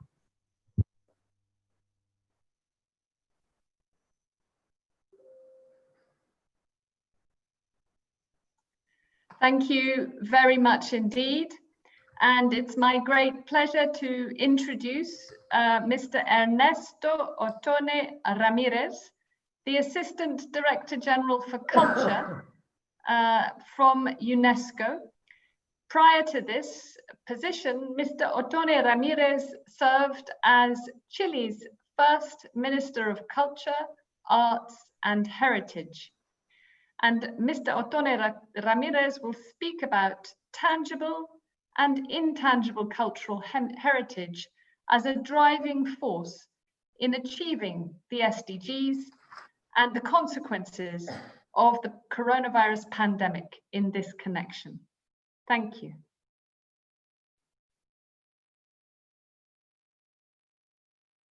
It is my great pleasure to join you for this special event marking the 75th anniversary of the United Nations. Today you will discuss the key role that tangible and intangible cultural heritage play as driver of sustainable development, as well as their role in addressing the impact of the COVID-19 pandemic. I would like to thank the authorities of Uzbekistan for hosting this event. Lying at the crossroads of the ancient Silk Road, Uzbekistan cultural heritage reflects the diversity of cultures and civilizations that have traversed this path over the centuries. Uzbekistan is home to 5 World Heritage properties and 6 elements inscribed on the UNESCO representative list of the intangible cultural heritage of humanity. As we all know, the COVID-19 pandemic has hit very hard the cultural sector. The majority of World Heritage properties remain closed, and many living heritage practices have had to be adapted or put on hold. A recent report by UNESCO found that 90% of the world's museums had to close as a result of COVID-19, and that maybe 13% may never reopen. With many festivals and cultural events cancelled, artists and cultural professionals are struggling to make ends meet. In response, countries like Uzbekistan have taken important steps to bolster the cultural sector during this difficult time. UNESCO has worked to monitor World Heritage properties and conducted a survey on the impact of COVID-19 on living heritage practices. We have also launched the Resiliat movement for artists and cultural professionals, which has resulted in hundreds of debates across the globe on measures needed to support culture and creators. Resiliat aims to highlight the devastating impact of COVID-19 on artists and support efforts to place culture at the heart of policies of recovery and resilience. All of this comes as UNESCO and the United Nations celebrates its 75th anniversary. During all these years, UNESCO has been the house of culture, working to safeguard humanity's priceless cultural heritage and promoting its outstanding creativity for peace and development.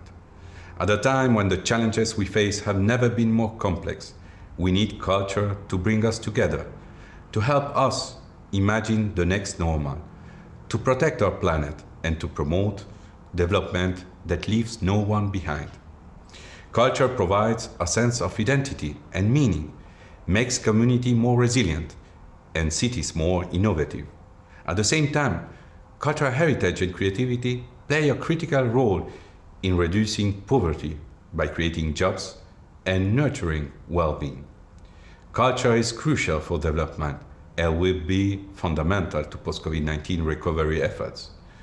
UNESCO, as a laboratory of ideas, is leading this global conversation about the future of culture and its role in making our world more sustainable, resilient, and equitable. I thank you for engaging in this reflection with us.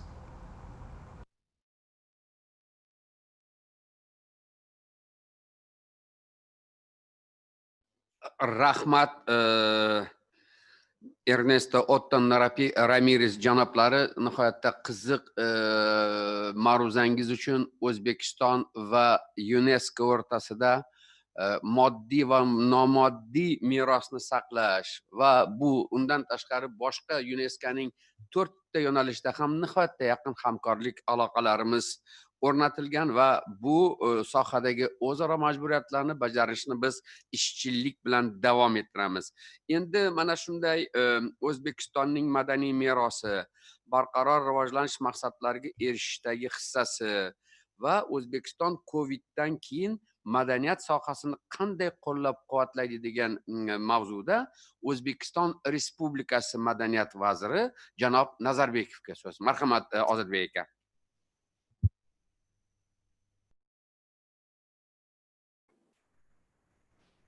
Assalomu alaykum, muhtaram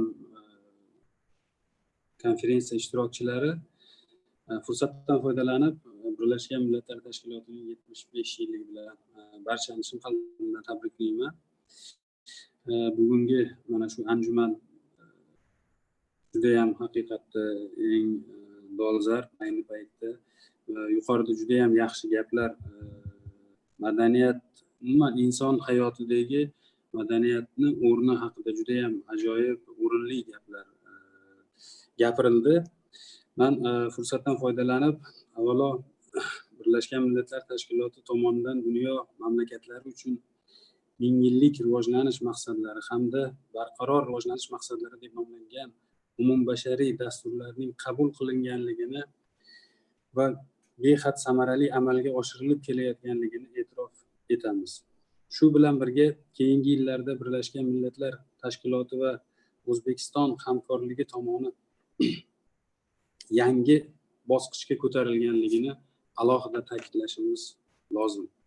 Xususan O'zbekiston madaniyatini rivojlantirish borasida tashabbuslarning barqaror rivojlanish maqsadlari mazmuniga muvofiq va mushtarak ekanligi bunga yaqqol misol bo'la oladi. Va barchamizga ma'lumki, gender tenglikni ta'minlash masalasi dunyo bo'ylab muhim masalalardan biri.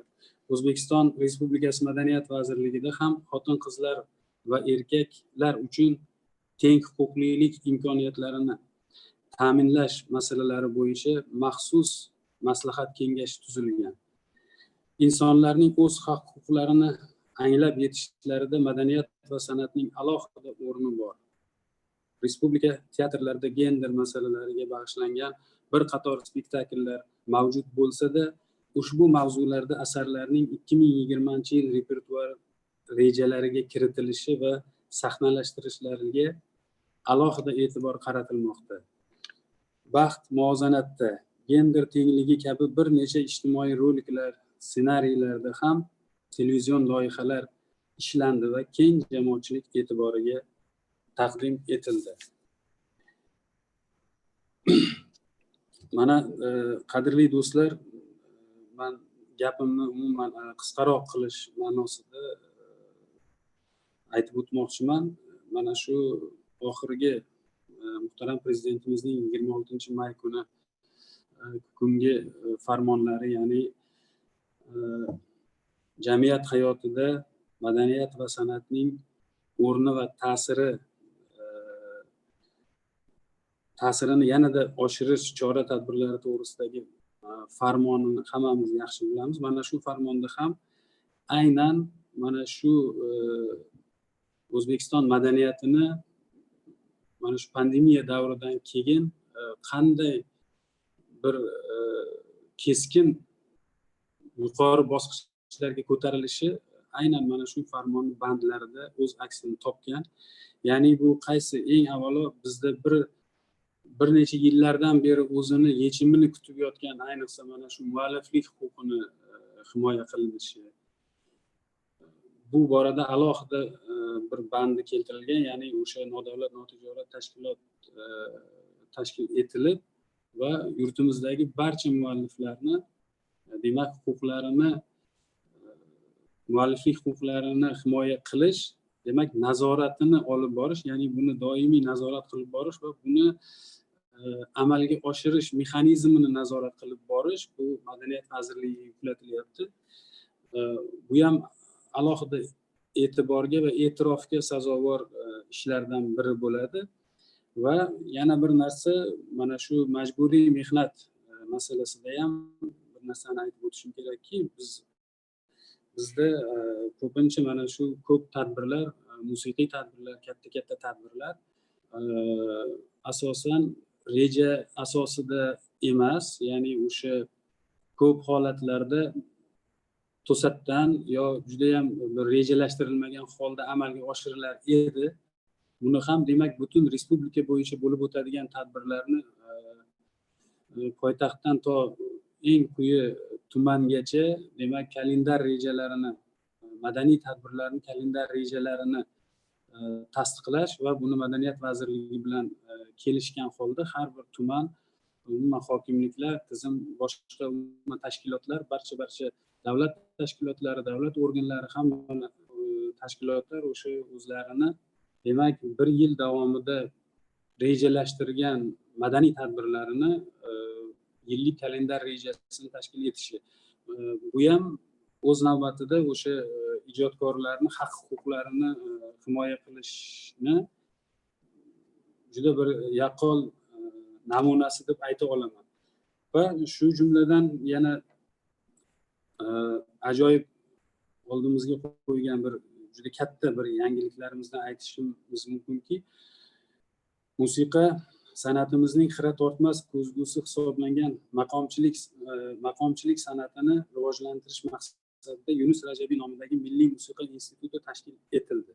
Mazkur institut maqom ijrochiligi, baxshichilik va katta ashula yo'nalishlarida oliy ma'lumotli kadrlar tayyorlash, o'zbek milliy musiqa san'atining nufuzini yanada oshirishga va dunyo hamjamiyatini betakror musiqa san'atimiz bilan tanishtirishga beminnat xizmat qiladi.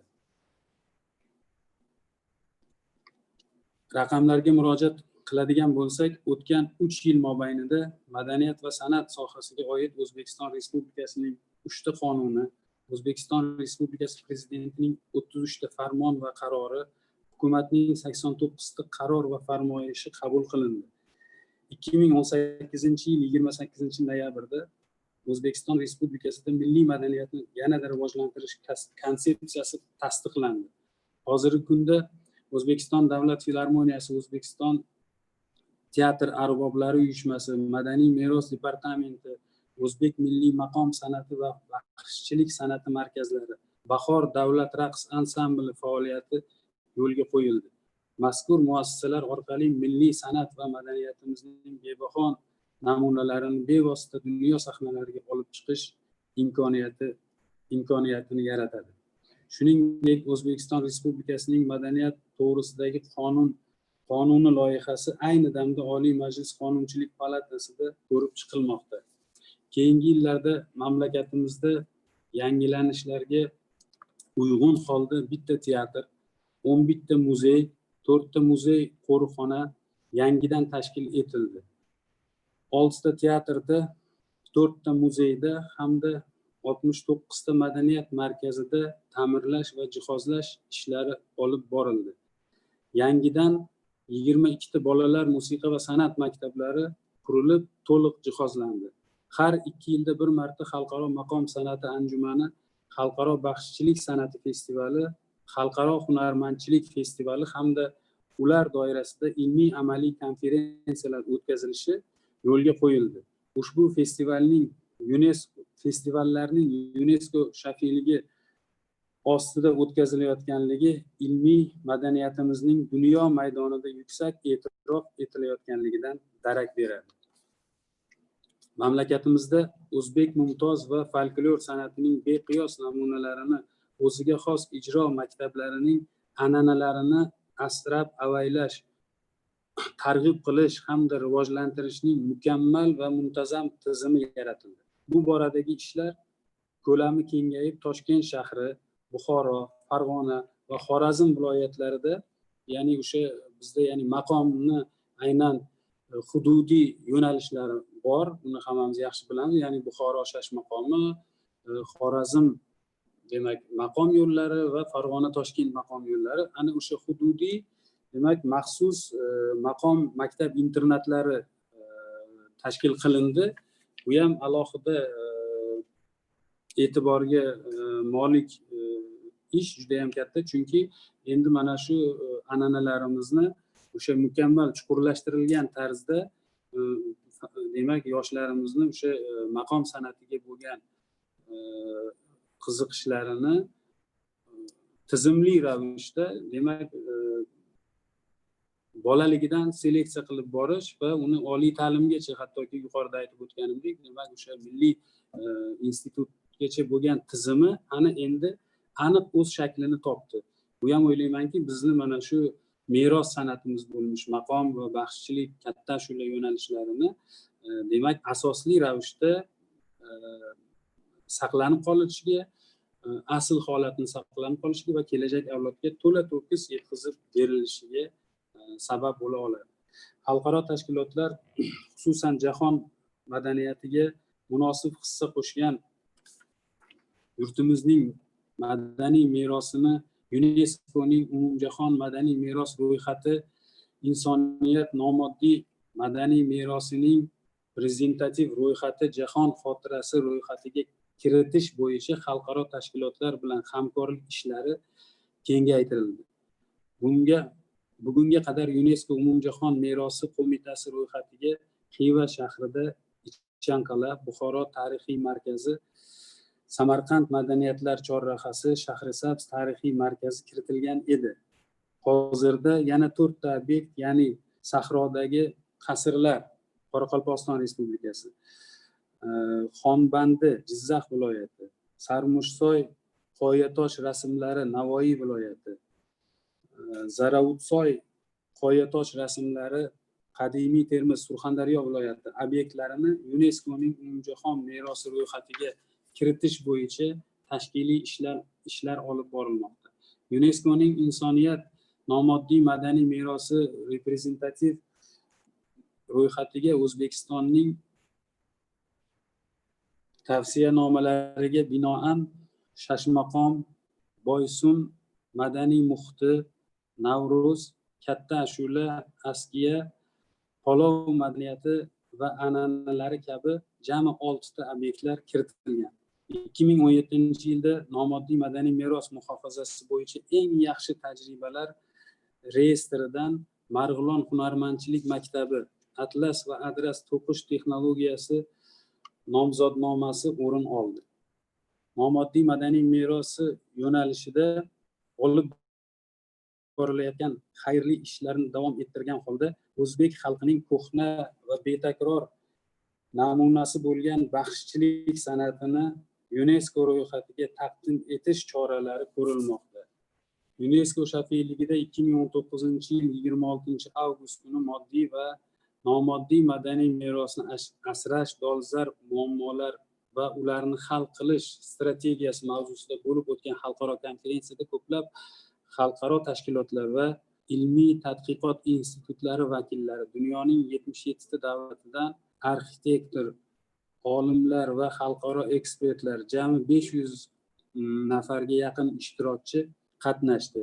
2019-yilda Xorazm raqsi lazgisi UNESCOning insoniyat nomoddiy madaniy merosi reprezentativ ro'yxatiga kiritildi.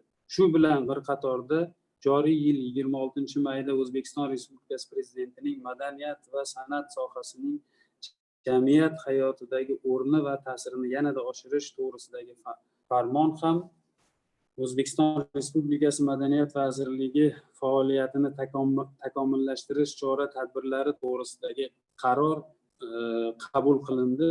Madaniyat va san'at sohasining yangicha takomili uchun zamonaviy yondashuv asosida qabul qilingan ushbu hujjatlarning mazmun mohiyatida aynan biz bugun mana shu o'rtaga chiqarayotgan muammolar, biz bugun takrorlayotgan muammolar yechimlari o'z aksini topgan va barchamizga ma'lumki, bugungi pandemiya davrida demak madaniyat sohasi yangi qutblarni kashf etdik desam menimcha to'g'ri bo'ladi. chunki tabiiyki mana shu pandemiya davrida madaniyatga bo'lgan ehtiyoj yanada sezilib qoldi. Ya'ni insonlar demak birmuncha madaniyatdan uzilishlar bo'ldi. Demak, teatrlarga tashrif buyurishlar, muzeylarga yoki umuman sayyohlarni kelishlari uchun juda katta muammolar paydo bo'lgan edi. Mana shu masalalar, mana shu muammolar bizni oldimizga demak yangi qutblarni kashf etish masalasini qo'ydi. Ya'ni davr o'z talabini qo'ydi. Va biz bugungi kunda o'sha virtual muzeylarni tashkil etganimiz, mana shu pandemiya davrida bularni ishga tushirib, bugungi kunda bizni demak 1 milliondan ortiq eksponatlarimizni virtual holatda, ya'ni muzeylarimizga ziyorat qilish mumkin imkoniyatlar paydo bo'ldi va jumladan 20 dan ortiq spektakllar onlayn tarzda demak namoyish etildi va har kuni mana hammanglar guvoh bo'lyapsizlar, har kuni deyarli san'atkorlarimiz, xonandalarimiz o'sha onlayn tarzda jonli ijroda konsertlarni berib borishyapti. Xalqimizni o'sha mana shu og'ir kunda qaysidir ma'noda ko'ngliga dalda bo'lish ma'nosida bir nechta o'zgacha, ya'ni yangicha qadamlar qo'yib borilyapti. Va o'ylaymanki, bundan keyin ham mana shu pandemiyadan keyin qilinadigan ishlarimiz juda ham ko'p, oldimizga qo'ygan maqsadlarimiz juda ham ko'p. Bularni yuqorida ta'kidlab o'tdim va shaxsan men madaniyat vaziri sifatida mana shu Birlashgan Millatlar Tashkilotining 75 yilligi munosabati bilan biz bir harakat qilgan edik. Agar bugun joiz bo'lsa, mana shuni bir Akmal aka ruxsat bersangiz, shuni bir o'rtaga tashlamoqchi edim. Ya'ni bu Erkin Vohidovning Inson qasidasi she'ri bor. Ya'ni buni mazmun mohiyatini ko'rib chiqadigan bo'lsak, aynan mana shu Birlashgan Millatlar Tashkilotining butun dardi, tashvishi mana shu she'rda o'z aksini topgan. Agar mana shuni biz agar Birlashgan Millatlar Tashkilotining mana shu yubileyiga qaysidir ma'noda barcha dunyoni bir mashhur san'atkorlarni jalb qilgan holda va bir nechta tillarga o'girib qo'yganman. Hozir deyarli 70-80% bu loyiha tayyor. Agar bir nechta tillarga o'girib, agar birgalashib butun dunyoni mashhur san'atkorlari ijro qiladigan bo'lsak, ham bu mana bu pandemiya davrida juda ham bir insonlarning bir ruhiyatiga katta ozuqa bo'ladi. Va o'ylaymanki, biz O'zbekiston tomonidan ajoyib bir katta munosib sovg'a ham bo'ladi. E'tiboringlar uchun rahmat. Ozodbek aka, rahmat. Men o'ylaymanki, mana bu yerda Ramirez janoblari turibdilar. Bular UNESCO bosh direktorining aynan madaniy yo'nalishi bo'yicha muavini bo'lib hisoblanadilar. Men o'ylaymanki, juda ham zo'r bo'lardi. Shu sentyabr oylarida agar Birlashgan Millatlar Tashkilotining tashkil topganligining 75 yilligiga bag'ishlangan tantanali bosh assambleya bo'lib o'tadi. Bu yil ham mana shunday. Agar mana bu yerda Helena xonim o'tiribdilar, agar shu tashabbus, mana bu yerda Baxtiyor akam o'tiribdilar, keyin Umidjon o'tiribdilar, mana UNESCO bizani Parijdagi bir mana shu Ozodbek akamning taklifini o'rgansak, tarjimalarni olib, mana shu Erkin Vohidovning Inson qasidasini bir necha tillarda ijro etilsa, men o'ylardimki, bir nima deydi, juda ham ajoyib bo'lardi. Juda ham tabriklayman.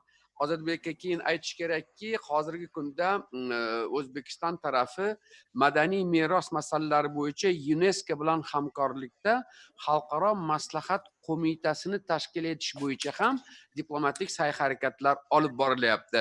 Juda ham amaliy takliflar uchun Ozodbek aka rahmat. Demak, endi men bu siz taklifingiz bo'yicha biz ishni boshlashimiz kerak deb o'ylayman. Endi men so'zni Helena Fraser xonimga beraman. Marhamat, Helena Fraser xonim.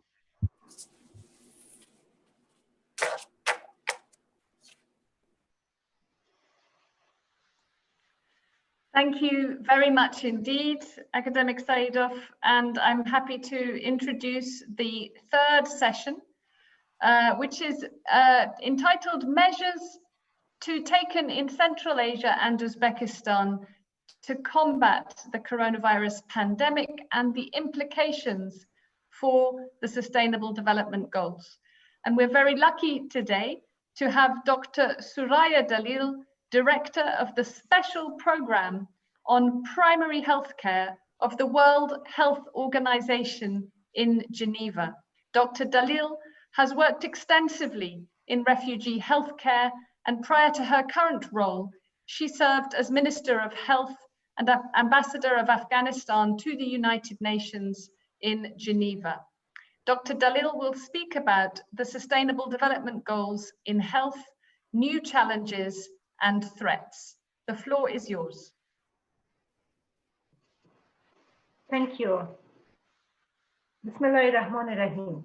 Uzbekistan Cumhuriyeti Sağlıklı Saqlash Vaziri Cinoblari, Oliy Mertebeli Cinoblar ve mehmonlar, Assalamu alaikum.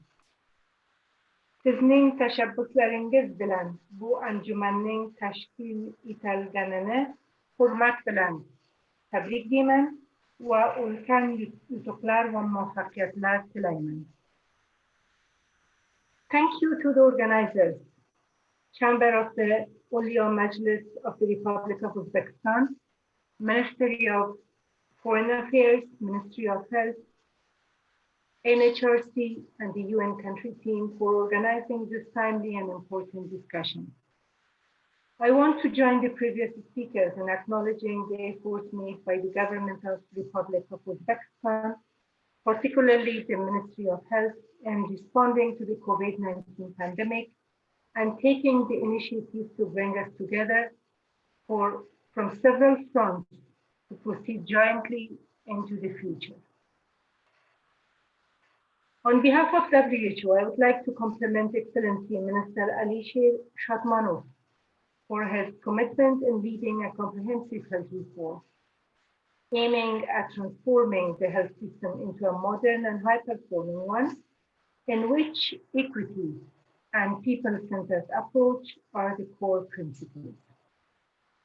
The actions on transforming health systems have contributed to an effective response to COVID-19. WHO stands ready to support the ministry in this endeavor. COVID-19 is the most recent and most rapidly spreading deadly infection of time. It has not only threatened the lives and livelihoods of many, but also economic security and social stability of communities and countries across the world. The pandemic has demonstrated an incredible interdependency between health, the economy, the environment, and overall development. One very critical impact of COVID-19 has been on essential health services around the world. Surveys conducted by WHO as well as data obtained from public health endeavors reveal major disruption in essential health services. The estimates include more than 175 million children in 59 countries are at risk to miss measles vaccination, and that deaths due to HIV, tuberculosis, and malaria over 5 years may increase up to 10, 20, and 36% respectively in high burden settings. Reproductive, maternal, newborn, child, and adolescent health services are disrupted in at least 80 countries. Further, a 10% decline in pregnancy-related and newborn health services could lead to an additional 28,000 and 168,000 deaths in 1 year. The hard-gained health progress is at risk in many countries, and we all need to work together to maintain essential services and systems during and after the COVID-19. The pandemic has rightly reminded the governments that governments need to rapidly scale up their investments in population-based services that constitute essential public health functions, such as disease surveillance, laboratory capacity for testing, information system and data analysis, risk communication and community outreach to empower individuals and families to better manage their own health, and regulations support quality products and healthy behaviors. The COVID-19 puts the spotlight again on severe shortage of health workforce in many countries, and the fact that multidisciplinary, well-trained, and adequately equipped health workforce that can be easily deployed are needed at national and global levels. Global economic forces, including migration policies, have a direct impact on the flow of trained workers. A robust regional and international coordination is required to balance a range of national interests and to meet the needs of a workforce surge in a planned and sustainable way. It's important to note that 70% of the health workforce are female, and therefore investment in health workforce is an advancement towards gender equality. It has been clear that shortages of supplies such as diagnostics, protective equipment, essential medicines, and vaccines can undermine an effective response. Supply chains have sometimes been found inadequate, with stockpiles insufficient, and countries have competed to procure essential items. The situation raises questions about how supply chain can adapt more quickly in an emergency and where the international cooperation is most important. Even among high-income countries, the COVID-19 pandemic has consistently demonstrated that vulnerable and marginalized populations are disproportionately affected. National mechanisms that are capable to prepare for pandemics and respond adaptively to them require the trust and commitment of whole population. Therefore, there is a need to ensure that policies and programs are gender responsive, prioritize marginalized and vulnerable populations, engage civil society, and respect human rights and equity. The lessons from the response to COVID-19 serve as an enforcement to a main message from various international agreements, including the recent one, the Declaration of Astana on Primary Health Care in October 2018, the Political Declaration of United Nations High-Level Meeting on Universal Health Coverage in last September, and the World Health Assembly resolution. The message is that health systems based on primary health care is equitable and efficient and provides the foundation for achieving universal health coverage. Dear ladies and gentlemen, unprecedented times are driving unprecedented steps to be taken. On 24th April this year, public and private organizations joined forces to speed up an end to the pandemic by supporting the development and distribution of diagnostics, treatments, as well as vaccines that the world needs in order to reduce mortality and to mitigate severe disease. This is known as the Access to COVID Tools, ACT Accelerator, grounded in solidarity and science. The organizations have committed to an unprecedented level of partnership to proactively engage stakeholders, align and coordinate efforts built on existing collaborations and devise solutions and innovations for the greater good. The ACT Accelerator, through its partners consisting of governments, scientists, businesses, civil society, philanthropists, and global health organizations, has made rapid progress. Over 50 diagnostic tests are being evaluated and 10 million test kits procured. The large-scale randomized controlled recovery trial that was supported by ACT partners. The Coalition for Epidemic Preparedness Innovation has 9 vaccines in trial, and Gavi has launched the COVAX facility to procure a vaccine at scale. The United Nations framework for the immediate socio-economic response to COVID-19 lays out a roadmap for how the UN system can help countries respond to and recover from the broader social and economical implications of the COVID-19.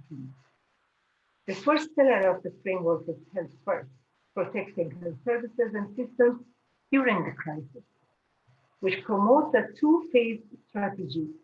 First, targeted actions to allow countries to maintain essential life-saving health services, even as they surge to meet the spike in demand for acute care.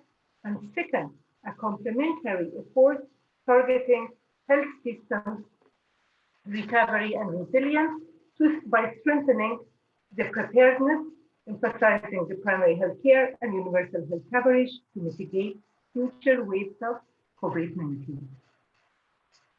The root causes and uneven impacts of COVID-19 demonstrate precisely why we need to reach the SDGs by 2030 and underscore the urgency of action by all stakeholders. In our journey towards SDGs, it's the time to call for renewed leadership, cross-sector partnership, global health diplomacy, multilateralism, and collective action, not just to beat COVID-19, but to recover better, together, decisively tackling inequality, truly empowering all women and men, and creating more inclusive and equitable societies everywhere.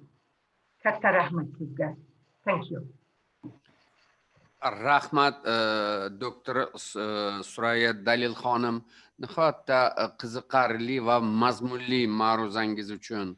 Juda ham ko'p qirrali. Albatta, mana shu hozirgi pandemiya barqaror rivojlanish maqsadlarini amalga oshirishga katta to'siq bo'lib xizmat qilyapti. Juda to'g'ri ta'kidladingiz, COVID-19 bu inson huquqlarini cheklashga olib kelmasligi kerak va oxirgi mana shu COVIDdan chiqishdagi ikkita strategiya yo'l to'g'risidagi takliflaringiz nihoyatda diqqatga sazovor. Bu borada O'zbekiston hukumati, xususan O'zbekiston Respublikasi Madaniy sog'liqni saqlash vazirligi ham juda katta ishlar olib boryapti. Mana bugungi bizni muloqotda O'zbekiston Respublikasi Sog'liqni saqlash vazirining o'rinbosari Elmira Erkinova Bosixonova ishtirok etyaptilar.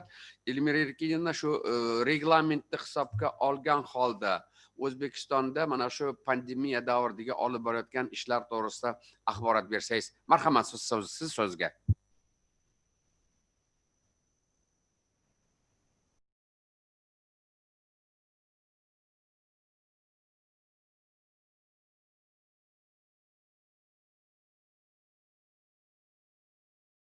Mikrofonni yoqsangiz, Elmira Erkinova, mikrofon yoqilmagan, bizga mikrofon yoqilmagan. Elmira, endi yoqildi. Здравствуйте, уважаемые Тадиля Камаловна, госпожа Хелена Фрейзер, Нурынджан Мойдинмуханович, Акмал Халмач, уважаемые коллеги. В Узбекистане в целях эффективной борьбы с коронавирусной инфекцией президентом нашей страны была образована специальная комиссия во главе с премьер-министром Республики Узбекистан и приняты усиленные карантинные меры. В этой сфере налажено межсекторальное взаимодействие всех министерств, ведомств и общественности, которые принимают активное участие во всех направлениях. Проведена масштабная работа по подготовке сферы здравоохранения к пандемии. Для лечения больных с коронавирусной инфекцией построены 3 новые больницы на 600 коек, а также специализированная инфекционная больница на 2000 коек с последующим увеличением их количества до 10 тысяч. Введена в эксплуатацию специальная зона для изоляции контактных лиц на 20 тысяч коек. Готовится к сдаче в эксплуатацию современный лабораторный комплекс для диагностики COVID-19. Центром передовых технологий республики разработана отечественная тест-система для диагностики коронавируса, которая прошла успешное испытание и регистрацию. Институтом химии растительных веществ разработаны и успешно апробированы реактивы для ведения РНК-вируса. В настоящее время ведется медицинское наблюдение за состоянием здоровья граждан, находившихся в контакте с пациентами. Из них 62 тысячи граждан помещены на домашний карантин, а 22 тысячи на карантин в стационарных условиях. Специальная республиканская комиссия ввела новый порядок помещения и содержания на карантине лиц, контактировавших с больными коронавирусом. Согласно новому порядку, лица, контактировавшиеся с пациентами с коронавирусной инфекцией, помещаются на карантин теперь уже в домашних условиях. Отмечается, что карантинный период сокращается с 14 до 10 дней. При этом, если в течение 10 дней результаты теста на коронавирусную инфекцию будут отрицательными, граждане могут выйти из режима карантина. Пациентам с бессимптомными или с легкими формами заболевания разрешено лечение в домашних условиях. Это новая система.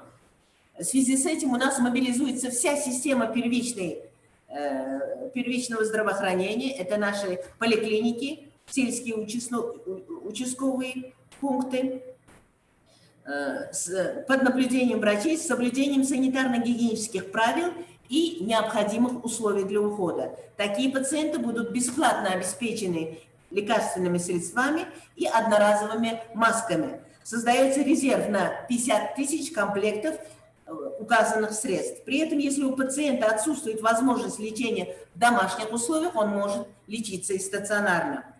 С 18 июля медицинские организации Узбекистана начали принимать пациентов без тестирования на COVID-19. Службы скорой медицинской помощи оказывают помощь пациентам, не дожидаясь этого ответа. На площадках выставочного комплекса Узэкспо-центр в городе Ташкенте разворачивается распределительный центр первой помощи для пациентов с подозрением на коронавирус. Вместимость центра составляет 500 коек. В вирусологических лабораториях в среднем проводится до 23 тысяч анализов в день. В течение всего эпидемического сезона проведено более 1 800 000 анализов. С 24 июня текущего года частным клиникам разрешено проводить платные тесты на выявление COVID-19. Для постепенного ослабления карантинных мер в Узбекистане планируется запустить иммуноферментный анализ. Проведение подобного тестирования позволит экспертам выяснить, сколько человек получили иммунитет в процентном соотношении среди групп риска. В настоящее время в республике продолжают определяться случаи заражения коронавирусной инфекцией среди населения. До 52% случаев из ежедневно выявляемых приходится на завозные случаи и 48% среди населения. Продолжают организовываться чартерные рейсы для возвращения наших соотечественников в страну. Для граждан, въезжающих в Узбекистан из зарубежных стран, появилась возможность провести 14-дневный период карантинного контроля в отеле за плату. Отныне граждане, въезжающие в Узбекистан, могут проводить 14-дневный карантинный период в карантинных центрах, предоставляемых государством, бесплатно или в гостинице на платной основе.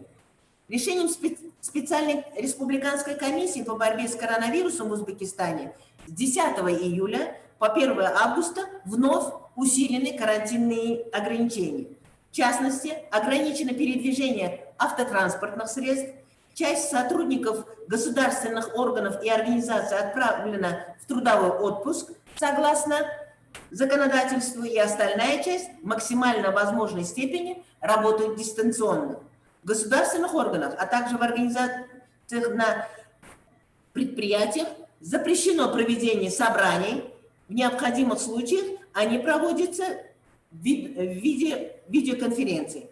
Запрещено передвижение автотранспортных средств между регионами, кроме служебных и личных автотранспортных средств, организаций, занимающихся выращиванием сельскохозяйственной продукции. Кроме того, приостановлено проведение представлений, культурно-развлекательных и других массовых мероприятий, свадеб и семейных торжеств. И лицам старше 65 лет запрещено находиться в общественных местах. Пересмотрен порядок осуществления международных авиарейсов и грузовых перевозок. Количество международных авиарейсов сокращен вдвое на основе анализа эпидемиологической ситуации зарубежных стран. На сегодняшний день в Узбекистане зарегистрировано 17 755 случаев коронавирусной инфекции, 463 пациента, это 53% выздоровевшие, 8292 пациента находятся на лечении, из них 81 больной в тяжелом состоянии, 21 больной в крайне тяжелом состоянии и, увы, 93, то есть 0,5% случаев с смертельным исходом. Я в конце своего сообщения хочу поблагодарить все организации, все структуры Организации Объединенных Наций за ту поддержку, особенно Всемирной организации здравоохранения, которая проводится в этот тяжелый период для всей нашей страны, особенно медиков. И хочу еще раз поздравить с 75-летием Организации Объединенных Наций. Успехов, чтобы никто не болел, чтобы мы вместе могли творить и развиваться только в позитивном направлении. Спасибо. Kattakon rahmat Elmira Kiyimna. Endi marhamat Helena, я предоставляю вам слово. Thank you very much, and warm appreciation to Madame Basit Khanova, also for the very strong cooperation between the Ministry of Health and the World Health Organization, as well as the wider UN country team in addressing the pandemic. This partnership is truly very, very important to us, and I think today's high-level dialogue emphasizes once again how strong this partnership is. Ladies and gentlemen, we now go to our last session, last but not least, on decent work for sustainable development, adapting to a post-COVID era. And I'm very pleased to introduce Ms. Khulud Al-Khaldi, Deputy Director of the ILO Office for Eastern Europe and Central Asia, where she has been working for the past 2 years based in Moscow, responsible for the overall management of the region and for supporting program implementation of ILO's work, as well as leading coordination of the ILO with the wider UN family, including on the SDGs. Madame Al-Khaldi will speak about the SDG Goal 8, which is decent work for all, challenges and opportunities after COVID. The floor is yours. Thank you, Helen. Dear Madam Narbayeva, Chairperson of the Senate of the Republic of Uzbekistan, Mr. Ismailov, Speaker of the Legislative Council of the Republic of Uzbekistan, Mr. Hosanov, Minister of Employment and Labor Relations, Excellencies, colleagues from the UN system, ladies and gentlemen. It's an honor to participate at this remarkable and important event, which is designed to encourage dialogue on how we can build a better world and to discuss the most pressing challenges the UN is facing today, as well as a growing role of Uzbekistan in the international arena. In accordance with the resolution of the General Assembly of the United Nations number 70, adopted in September 2015, the Cabinet of Ministers in its session of 20 October 2018 adopted a national resolution to establish the structure and mechanisms to implement the SDGs.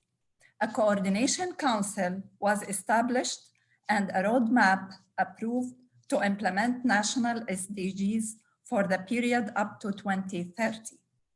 The implementation of the SDGs in Uzbekistan coincided with an ambitious program of economic and social reform that has a profound effect on the labor market and on the quantity and the quality of employment in the country. Thanks to the comprehensive and the structural reforms carried out in the country, noticeable progress has been observed in Uzbekistan in almost all of the SDGs. SDG 8 on promoting sustainable and inclusive economic growth through increased productive employment and decent work for men and women is key to achieve economic growth. Attainment of 10 targets should lead to higher level of economic productivity by creating favorable conditions to provide decent jobs and expand productive employment, adopting active and passive labor market policies to achieve full and productive employment for women, youth, and persons with disabilities, as well as abolishing child and forced labor and protecting labor rights. Decent work and economic growth, why it matters now. We know that sustained and inclusive economic growth can drive progress, create decent jobs for all, and improve living standards.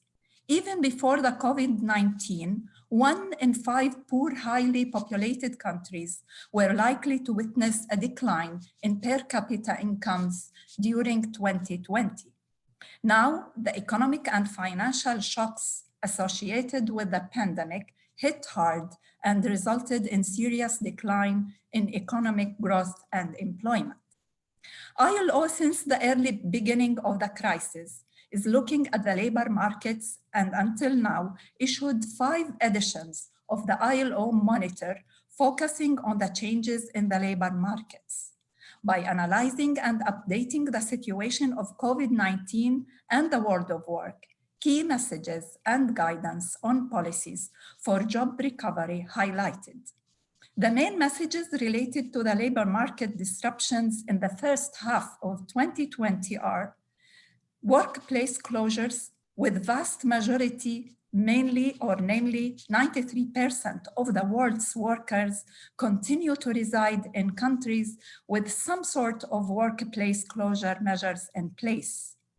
The other factor is related to working hour losses, much larger than previously estimated. Total loss of working hours reached 14% worldwide, which is equivalent to 400 million full-time jobs, with the largest reduction in the Americas. The factors driving the decline in working hours vary considerably across the countries for which relevant data are available.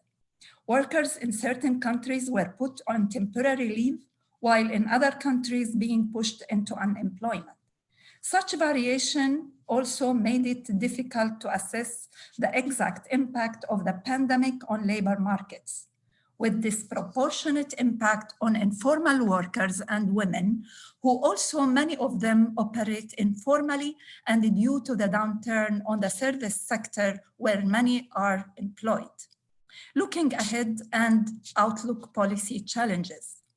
ILO projections suggest that the labor market recovery during the second half of 2020 will be uncertain and incomplete, particularly if there will be a second wave of the pandemic in autumn. Working hour losses would be as high as 11.9%. Even if we assume a fast recovery, the situation of global working hours is unlikely to return to the pre-crisis level by the end of 2020. So what ILO recommends on policies for a job-rich recovery? The recovery of labor markets in the remainder of 2020 and beyond will be shaped by policy choices and actions, as well as the pandemic's future trajectory. We have seen that most countries deployed resources on unprecedented scale to boost the economy and employment through fiscal, monetary, social protection, and other policies. Moving to a job-rich recovery will require addressing key challenges, including finding the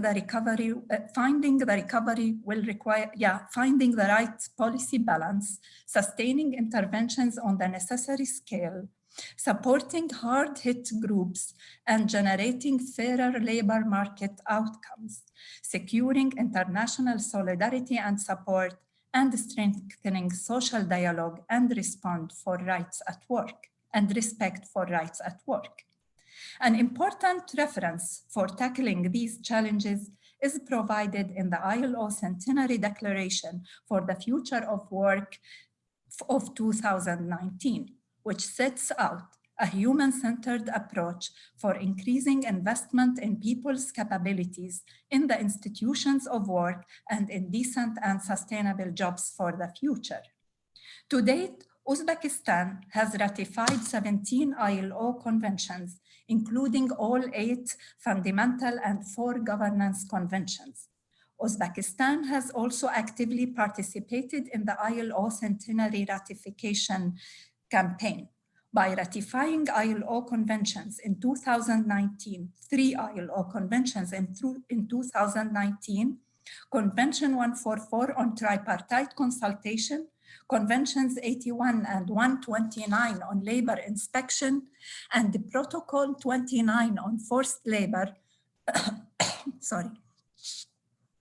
Uzbekistan demonstrates its commitment to comply with international labor standards and considers them as strategic guidelines for developing policies and improving labor legislation. During the meeting of the ILO Director General with the head of the Senate and Uzbek partners in mid-June this year, and the recent largest ever ILO Global Summit on COVID-19 and the world of work, we noted with appreciation the COVID-19 anti-crisis measures adopted by the government of Uzbekistan and social partners, which largely echo the ILO's 4-pillar policy framework for tackling the socio-economic impact of the COVID-19 crisis. ILO support on the COVID-19 response is provided particularly in conducting the impact assessment of COVID-19 on the socio-economic situation in Uzbekistan and developing recommendations on past COVID-19 economic and social development on post-COVID-19 economic and social development in the country, transition from informal to formal economy, updating public employment service functional assessment report, conducting functional analysis of the public work fund and labor inspection under the Ministry of Employment and Labor Relations. All these interventions complement very well with the ILO ongoing initiative on the development of a national employment strategy. In the end, I would like to conclude by reaffirming the message that also conveyed by our regional director, Mr. Kohler, that ILO stands ready to support the government and social partners on their path to accelerate progress in achieving the SDGs, including through its new Decent Work Country program, which is currently being developed and will be explicitly targeted at achieving national SDGs 1 and 8 and closely interlinked with the new United Nations Sustainable Development Cooperation Framework for the period 2021 till 2025. Thank you for your attention.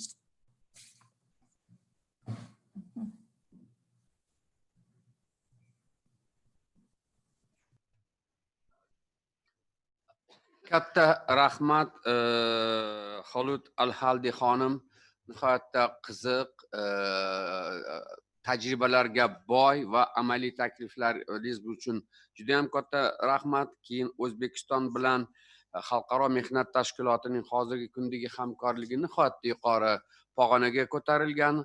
Ayniqsa MOTning bosh direktori Guy Ryder janoblarining O'zbekistonga tashrifidan keyin biz yo'l xaritasi qabul qilganmiz.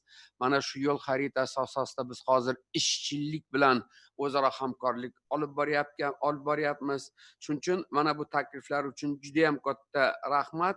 Bu yerda har birimiz bir-birimizdan o'rganishimiz kerak. Muhtaram bugungi anjuman ishtirokchilari va endi vaqt keldi bizning eng oxirgi ma'ruzachimizga, ya'ni Covid va undan keyingi davrda munosib mehnat sharoitlari nomli chiqish uchun O'zbekiston Respublikasi bandlik va mehnat munosabatlari vaziri janob Husonovga. Marhamat Nozim aka, so'z sizga. Assalomu alaykum, hurmatli Tanzila Kamalовна, hurmatli Akmal Xolmatovich, hurmatli Nurunjon Mo'ydinxonovich, уважаемая госпожа Фрейзер, уважаемые делегаты международных организаций и коллеги из Узбекистана. Конечно же, пользуясь случаем, хочу поздравить Организацию Объединенных Наций с 75-летием. Хочу отметить, что тема сегодняшнего мероприятия имеет глобальное значение, особенно в период коронавирусного кризиса, который затронул абсолютно все страны. В это нелегкое для нас время очень важно выработать системный механизм оценки принимаемых решений и скоординировать наши цели для устойчивого развития. В этой связи хочу отметить достижение индикаторов 8-й цели ЦУР «Достойная работа и экономический рост», которые служат нашими главными ориентирами в реализации политики рынка труда. Сокращение уровня безработицы, содействие продуктивной занятости, в том числе преимущественно женщин и молодежи, стимулирование перехода от неформальной занятости к формальной, формирование необходимых условий для безопасной организованной трудовой миграции являются приоритетными в условиях своевременного Узбекистана. В этом направлении правительством осуществляются действенные меры по введению активных программ на рынке труда, инструментов цифровизации трудовых отношений, а также эффективных механизмов социального диалога.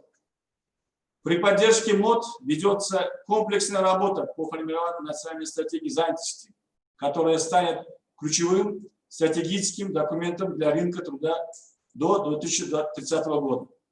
Надо отметить, что Узбекистан – это первая страна региона стран Восточной Европы и Центральной Азии, чья национальная стратегия занятости уже на этапе разработки учитывает вызовы глобальной пандемии для рынка труда. Еще надо отметить, что с самого начала борьбы с пандемией и ее последствиями сохранение рабочих мест, доходов узбекских семей и строгое соблюдение норм охраны труда стали важнейшими приоритетами в работе правительства. По инициативе президента нашей республики предпринимаются масштабные антикризисные меры. В частности, в целях расширения охвата и направления услуг Фонда общественных работ по временной занятости было выделено 450 миллиардов сумм. Только за 3 месяца пандемии за счет средств Фонда общественных трудоустроены около 230 тысяч безработных граждан. Был разработан механизм субсидирования малообеспеченных семей на развитие приусадебных участков и создание сельскохозяйственных кооперативов. С помощью этих мер мы смогли обеспечить и поддержать более 40 тысяч семей. Были также выделены дополнительные субсидии на развитие предпринимательства среди населения, благодаря которым трудоустроение до 3000 безработных. Прежде всего, должен отметить, что для тех, кто остался без работы, мы в целом упростили порядок получения пособий по безработице. И на сегодняшний день почти 20 тысяч безработных получили пособие по новому порядку. Таким образом, за 3 месяца слаженной работы обеспечена занятость и постоянный доход 375 тысяч граждан. В период пандемии был также проведен комплекс мер, направленных на защиту трудящихся рабочих мест. Прежде всего, Государственная трудовая инспекция труда совместно с эпидемиологической службой налажен системный мониторинг обеспечения санитарных норм и безопасности труда на предприятиях. Мониторинговые группы трудовых инспекторов посетили более 6 тысяч предприятий. По каждому отдельному случаю инспекторами даны рекомендации по устранению имеющихся недостатков. Был организован отдельный колл-центр горячей линии с коротким номером. Государственная трудовая инспекция рассмотрела более 8 тысяч обращений граждан по вопросам трудового законодательства. И из них 3 тысячи обращений – это обращения женщин. На волне цифровизации трудовых отношений, необходимости срочного перевода работников на режим удаленной работы, Министерство внедрило положение о временном порядке перевода работников на работу в дистанционном режиме работы. Приоритет на право работать удаленно предоставляются беременным женщинам, пожилым людям, людям с ограниченными возможностями и работникам с хроническим заболеванием. Работник обеспечивается необходимыми техническими средствами для связи с работодателем, сохранением полного размера заработной платы с учетом добровольного распределения рабочего времени, а также право на отпуск, получение пособия по временной нетрудоспособности и других прав, предусмотренных трудовым законодательством. Хочу подчеркнуть, что принятые Узбекистаном антикризисные меры полностью соответствуют 4 основным принципам Международной организации труда по борьбе с пандемией. Это первое – стимулирование экономики и занятости. Второе, поддержка предприятий, рабочих мест и доходов. Защита работников на рабочих местах и, конечно же, социальный диалог. Дорогие друзья, безусловно, коронавирусная пандемия изменила рынки труда, внесла свои коррективы, привычный для всех нас диалог в мире трудящихся. Республика Узбекистан продолжит следовать принципам достойного труда, отраженным в Декларации столетия МОД о будущем сферы труда. Говоря о тактических планах в этом направлении, я хочу отметить, что Министерство занятости и трудовых отношений, как главный регулятор государственной политики в области труда и занятости, будет нацелен на достижение следующих 3 основных целей в посткризисный период. Первое – это в целях сокращения разрыва неформальной экономики и занятости, увеличения доступа к системам социальной защиты и социальных гарантий. Исходя из опыта зарубежных стран, мы прорабатываем механизм перевода граждан из неформального сектора в формальный. Согласно указу нашего президента был принят указ, значит, по самозанятым лицам, и уже сейчас по новому порядку расширен перечень профессий для самозанятых с 20 до 67 различных профессий. В итоге за короткий период 1,5 месяца уже 150 тысяч наших граждан зарегистрировались как самозанятые лица. Во-вторых, в целях обеспечения защиты прав и охраны трудящихся, достойных условий труда и заработной платы, мы продолжим работу по имплементации в наше национальное законодательство норм международного права. Одной из приоритетных задач на текущий год является, конечно же, внедрение обновленного трудового кодекса и принятие закона о занятости Республики Узбекистан, который будет соответствовать современным требованиям и учитывать основополагающие международные нормы в сфере труда и занятости. Мы также убедились в необходимости качественного пересмотра действующего закона об охране труда. Хочу отметить, что совместно с МОД будет проведен аудит деятельности Государственной инспекции труда и национального законодательства на соответствие нормам международного права. Кроме того, в этом году мы планируем присоединение еще к 3 конвенциям МОД именно в области охраны труда. В-третьих, как мы все знаем, уровень эффективности экономики зависит от цифровизации. Это особенно верно при оценке влияния цифровизации на занятость населения. В этом направлении мы продолжим совершенствовать нашу единую национальную систему труда, которую мы запустили уже в январе текущего года. С самого начала борьбы с пандемией и ее последствиями мы пришли к выводу, что необходимо разработать механизм получения детальной статистической информации касательно всех слоев населения. Уважаемые участники встречи, подводя итог своему выступлению, я хочу поблагодарить еще раз Сенат и Законодательную палату Аль-Маджлис Республики Узбекистан за приглашение принять участие в сегодняшней встрече. Уверен, что наше взаимодействие Узбекистана и ООН будет еще более плодотворным в самых разных сферах нашей совместной деятельности. Спасибо за внимание. Kattakon rahmat Nazim aka, nihoyatda aniq asoslangan ma'ruzangiz uchun va O'zbekistonda shu pandemiya sharoitida qanday ko'rilayotgan choralar va vazirlikning oldida turgan ustuvor vazifalarni juda ham to'g'rilab berdingiz. Bu yerda eng muhim yo'nalishlardan biri mana shu mehnat qonunchiligini takomillashtirish. Bir qator qonunlar nomlarini aytib o'tdingiz. Undan tashqari Xalqaro mehnat tashkilotining yana 3 ta yangi konvensiyasini ratifikatsiya qilish, bu albatta aytganingizdek Qonunchilik palatasi va senatining faoliyatining eng muhim yo'nalishlari. Biz bu yerda siz bilan nihoyatda yaqin hamkorlik qilamiz va yana bitta muhim masalani ko'tardik, bu statistika masalasi. Bu faqatgina mehnat munosabatlari sohasida emas, deyarli mana shu barqaror rivojlanish maqsadini samarali bajarish uchun agar biz aniq samarali statistika bo'lmasa, biz maqsadlarimizga erisha olmaymiz. Juda ham katta rahmat. Helena, мы немножко выходим за рамки. Если у вас, мы можем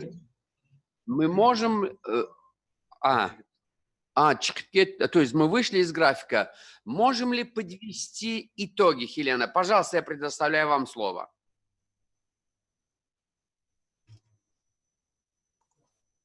Thank you very much, and sincere appreciation to all the speakers today, as well as to our high-level guests who opened this important second global dialogue on the occasion of the United Nations 75th anniversary and the UN 75 campaign.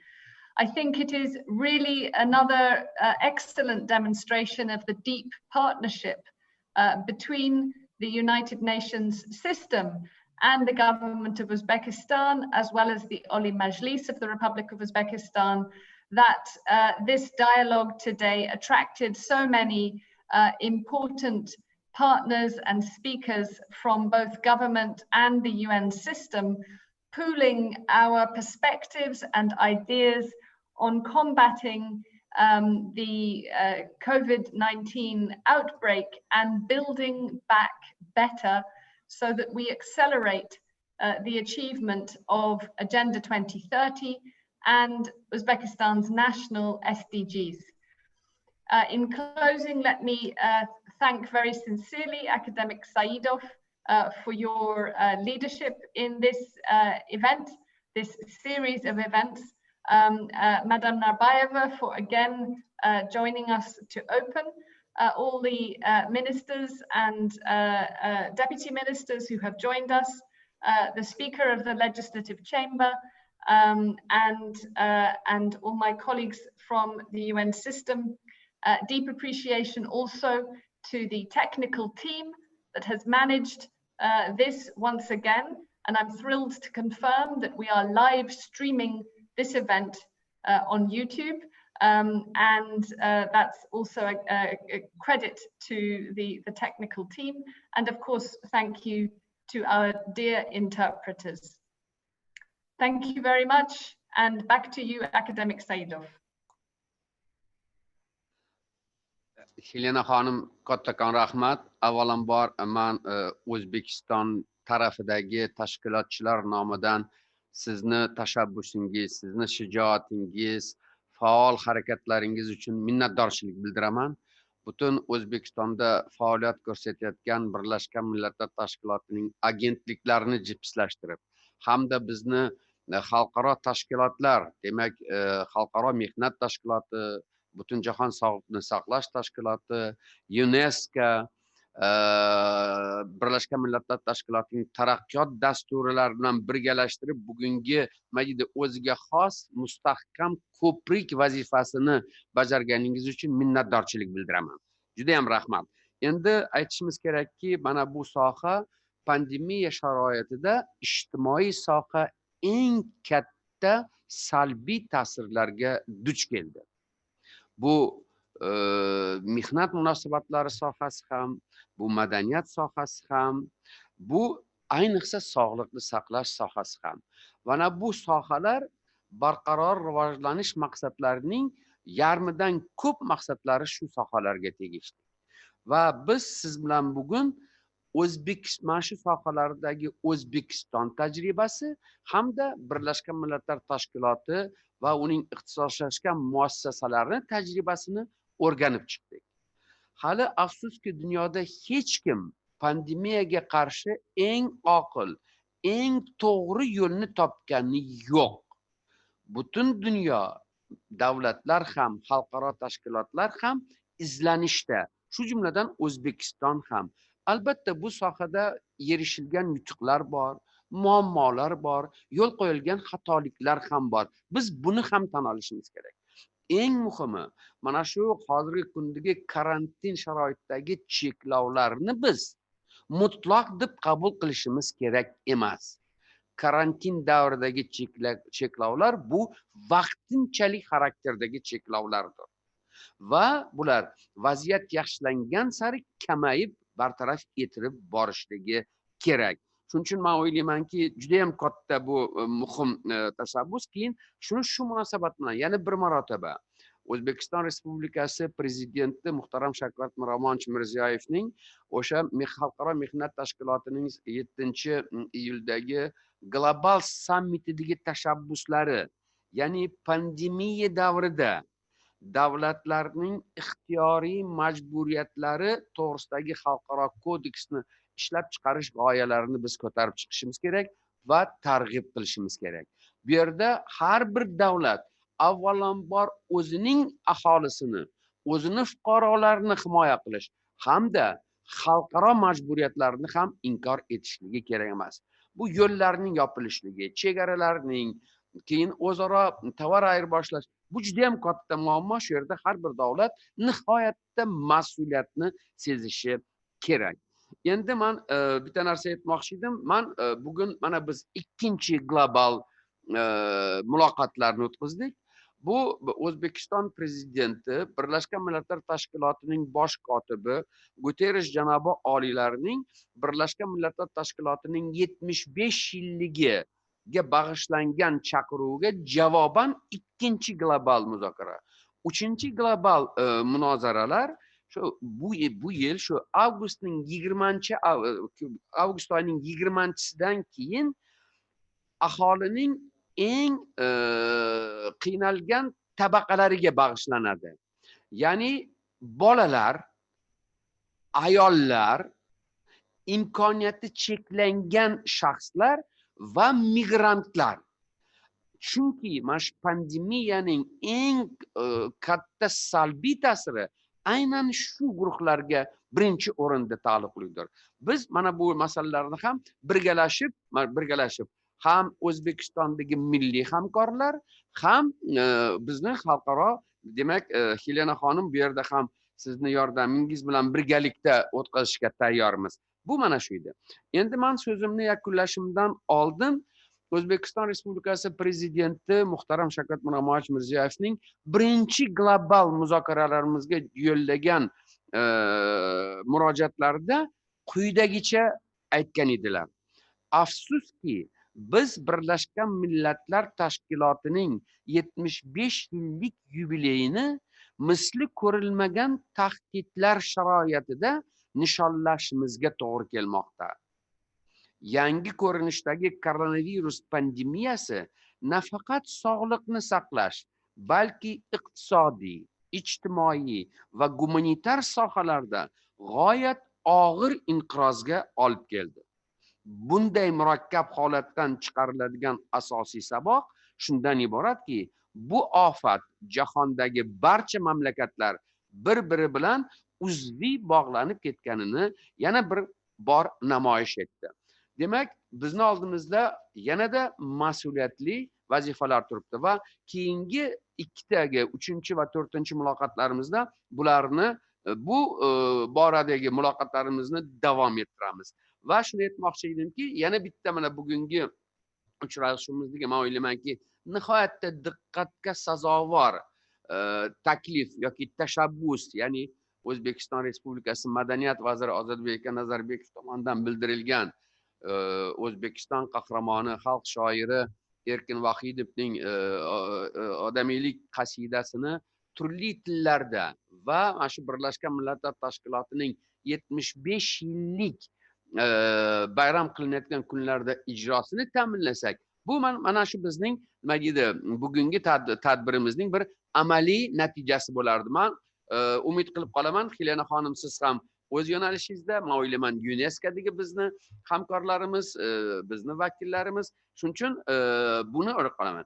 Endi men so'zimni yakunida bugungi tadbirni tashkilotchilari, O'zbekiston Respublikasi Oliy Majlisi nomidan, O'zbekiston Respublikasi Tashqi ishlar vazirligi nomidan, Inson huquqlari bo'yicha O'zbekiston Respublikasi Milliy markazi nomidan hamda bizni xalqaro hamkorimiz Birlashgan Millatlar Tashkilotining O'zbekistondagi koordinatori Helena xonim va uning nima deydi, nihoyatda ahil komandasiga rahmat demoqchiman. Mana bu rahmat deyishimda yana bir marta juda ham to'g'ri ta'kidlandi. Mana biz borgan sari muloqotlarimiz ochiq bo'layapti. Nafaqatgina O'zbekiston yoki bugun mana shu Zoom orqali bog'langan, balki YouTube kanalida ham ochiqdan ochiq qilyapmiz. Shuning uchun bizni bugungi muloqotimizni samarali tashkil etishda juda ham katta xizmat qilgan ham texnik xodimlarimizga, ham tarjimonlarimizga juda ham katta minnatdorchilik bildirmoqchiman. Va so'zimni oxirida men xayr demoqchi emasman. Keyingi navbatdagi 3-global munozaralarga qadar hammalarga yana bir marta rahmat. Sog' bo'linglar, ko'rishguncha.